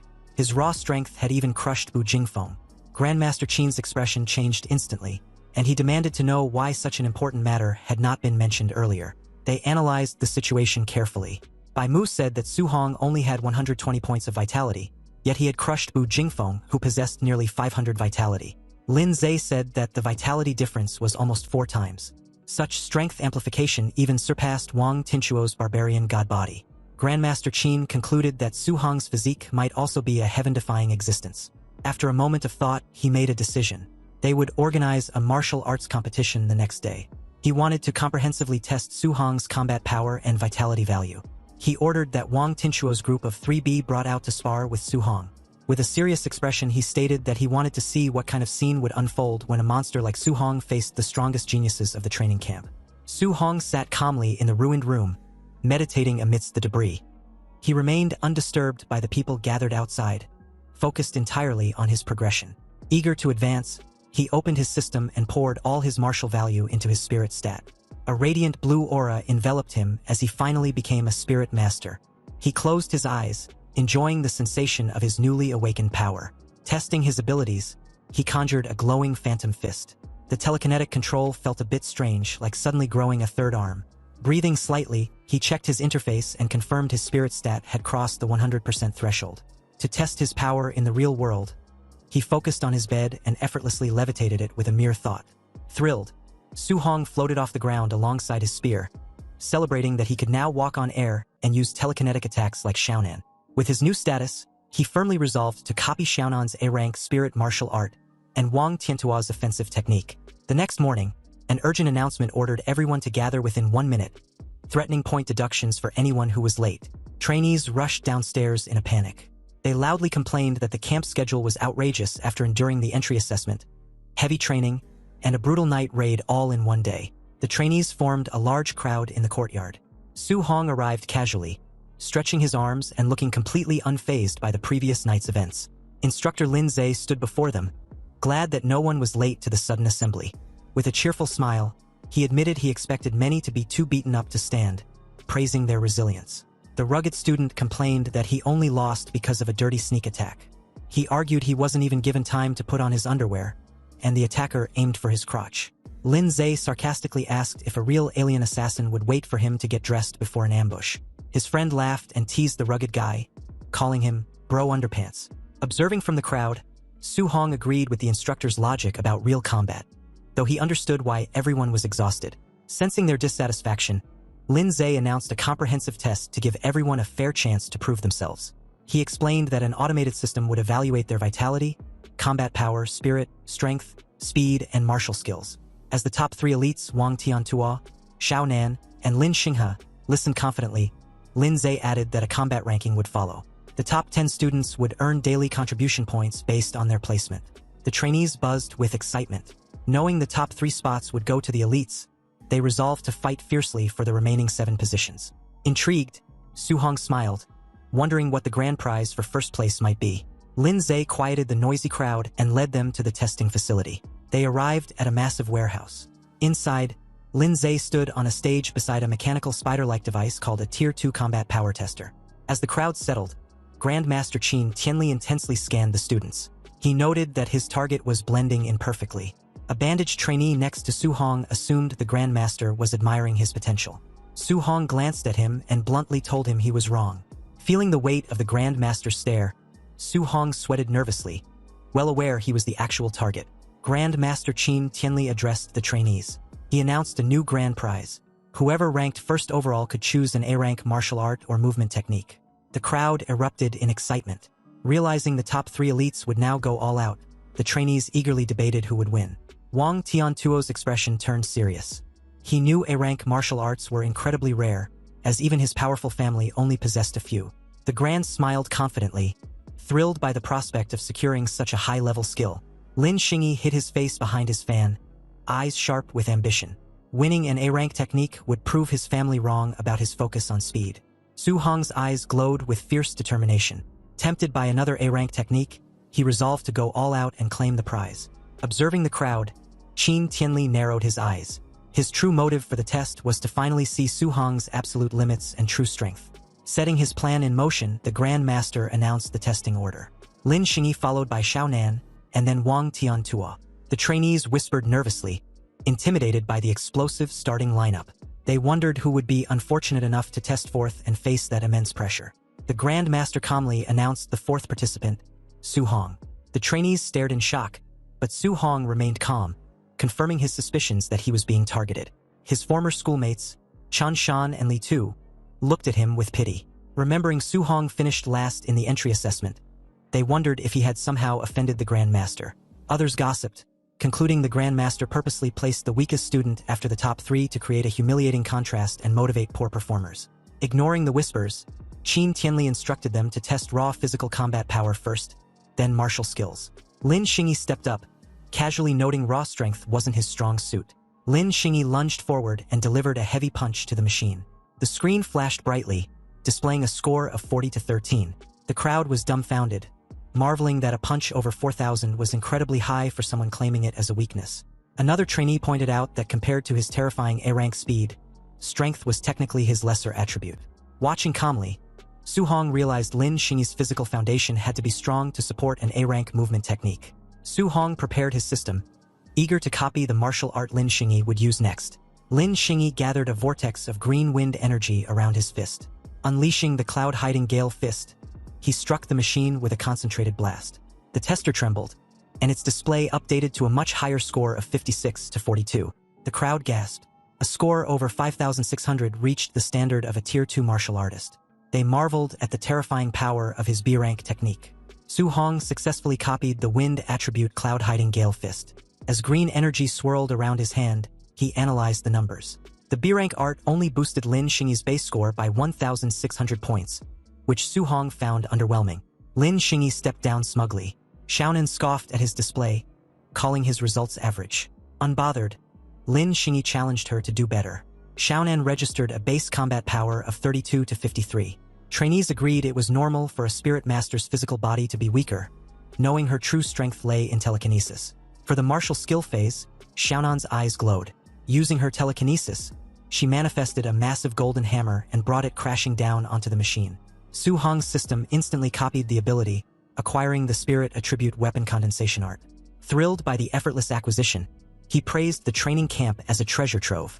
An eager smile spread across his face as he wondered how many more skills he could secretly learn before the test ended. Xiaonan swung her arm down, bringing the huge spiritual weapon crashing onto the tester. The screen flashed, showing a high score of 59.42. The trainees were amazed, noting her score beat Lin Xingyi's and nearly doubled her base power. They marveled at the explosive strength of spirit masters. In the crowd, Su Hong reflected on how useful spiritual power was in combat for things like walking on air and controlling objects. He tried to practice the weapon condensation art in his mind, gathering golden energy above him. He snapped his fingers and the shape quickly faded. Feeling the strain, Su Hong realized that weapon condensation art can condense anything, and not just weapons, but tables, chairs, benches, and even ferocious beasts. However, the more solid the condensation, the more spirit power it consumes. Sweating, he concluded his current spiritual power was just too low to learn the technique immediately. Su Hong decided to learn it later. Wang Tiantuo was about to take the stage, and he was eager to see his elite martial skill. Wang Tiantuo stepped forward confidently while the crowd cheered him on, praising the strength of his barbarian god body and calling him a combat god. Su Hong watched closely, curious how Wang Tiantuo's famous barbarian god body compared to his own overlord body.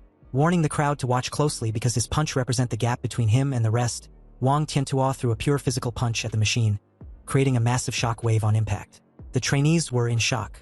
Wang Tiantuo's raw physical strike scored only 300 points lower than Lin Xingyi's martial art attack, proving his legendary strength. Grandmaster Qin Tianli's approval was almost immediate, highly impressed by the elite trainee's physical base. Wang Tiantuo bowed to the Grandmaster before announcing he would then show his martial art for the second phase. Grandmaster Qin Tianli nodded with a silent go-ahead. Watching from the crowd, Su Hong smiled, excited to finally see Wang Tiantuo's rumored A-rank offensive martial art. Wang Tiantuo channeled his power, making a pale blue flame ignite and wrap tightly around his right arm. He dropped into a combat stance, pulling back his glowing fist as fiery energy surged around him. Recognizing the rare ability, Grandmaster Qin identified the technique as the strong A-rank bone netherfire fist. Su Hong's system interface chimed, notifying him he successfully copied the fire technique. Surprised and happy, he remembered from the martial arts pavilion that this exact skill cost 2,800 contribution points, making his easy copy a huge steal. With intense focus, Wang Tiantuo launched his attack. He slammed his blazing fist into the testing machine with a powerful burst of elemental force. The screen lit up with a massive score of 7,534. The trainees were shocked, realizing the A-rank technique pushed his attack power close to a middle-stage Tier 2 martial artist. This was a crazy boost since his base vitality was only around 350. Grandmaster Qin praised him, noting Wang Tiantuo's father often bragged about raising a future Grandmaster, which Qin now believed. Wang Tiantua gladly accepted the compliment. With the top 3 elites setting a very high bar, the Grandmaster finally turned to his true target and called Su Hong to the stage. As Su Hong calmly walked forward, the trainees stepped aside and whispered. They pitted him, thinking anyone going after the elites would be embarrassed, and they mistook his calm look for giving up. Standing before the machine, Su Hong listened as Grandmaster Qin told him to use only pure physical strength for his first strike, forbidding any martial arts. Unbothered and ready, Su Hong simply agreed. Su Hong dropped into a stance, winding up his arm as the force of his movement whipped the air around him. Exhaling sharply, his expression turned serious, his eyes shining with intense focus. Driven by his drive to win the grand prize, Su Hong threw a powerful punch, confident he would take first place. His bare fist hit the machine, creating a massive explosive shockwave that kicked up a huge cloud of dust. The heavy machine shook violently as the screen updated, revealing a mind-blowing, pure physical score of 65.51. Seeing the results, Grandmaster Qin and Instructor Lin Zhe broke out in a cold sweat.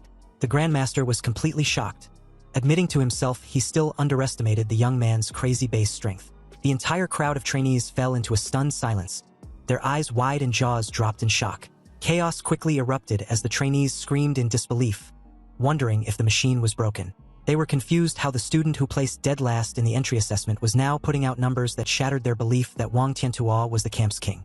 The top 3 elites were also shaken. Lin Xinghe dropped his arrogant act, thinking such huge physical power was impossible for a Tier 1 martial artist. He wrongly concluded that Su Hong must have secretly reached Tier 2. Breaking the tension, Su Hong turned to the instructors and calmly asked if he should proceed with the martial arts test. Still recovering from the shock, Grandmaster Qin gave him the okay. Su Hong stepped back into the testing area, taking a firm stance for his next attack. His system rapidly processed the newly acquired skill. The mastery percentage ticked up fast as a pale blue fiery aura identical to Wang Tiantua's attack ignited around his body. As the proficiency shot past 80%, Su Hong realized mastering the A-rank Bone Netherfire Fist was much faster than his previous A-rank movement technique. He felt the explosive skill perfectly suited his fighting style. Watching Su Hong gather power, Instructor Lin Zhe wondered out loud how high the final score would go. Knowing Su Hong came from an ordinary working-class family, Lin Zhe assumed he didn't have the resources for anything higher than a low-rank martial art. Grandmaster Qin narrowed his eyes, sensing the strong elemental energy radiating from the trainee. He corrected the instructor, stating that based on the intense aura, the technique was definitely not a low-level martial art. Su Hong's system chimed as his understanding of the Bone Netherfire Fist hit 100%, officially mastering the technique. His eyes flashed with glowing energy as the process completed. He casually summoned the pale blue flames around his fist. The crowd immediately recognized the aura and went crazy, completely confused how Su Hong secretly learned Wang Tiantua's exclusive martial art. Eager to test his new A-rank attack, Su Hong dropped into a fierce combat stance. He launched forward, slamming his blazing fist into the testing machine with a massive impact. The explosion was massive, creating a shockwave so powerful it blew the trainees backward. Struggling against the wind, they screamed in terror, noticing the force of the strike was much greater than Wang Tiantua's. As the dust cleared, the screen showed an unbelievable score of 9,013. The crowd lost their minds, knowing that breaking 9,000 points was the standard for a high-stage Tier 2 martial artist. Instructor Lin Zhe sweated, unable to understand how a Tier 1 student with only 123 base vitality could produce such numbers. He suspected the machine might be broken. Beside him, Grandmaster Chan admitted Su Hong was a true monster. Desperate for an answer, Xiao Nan concluded Su Hong must be hiding his true stats and that his vitality definitely exceeded 500.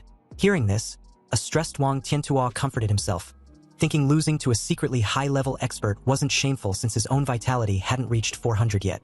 To settle the debate, Su Hong took a vitality test. However, the crowd got more confused when the machine read his vitality at a mere 137. They yelled that the tester must be broken. Su Hong sat calmly inside the glowing pod as the screen confirmed the 137 score. Outside, even the highly experienced Grandmaster Chun muttered that the situation was completely crazy. The trainees panicked, joking the machine must have missed a zero. They were terrified by the reality that Su Hong was just a Tier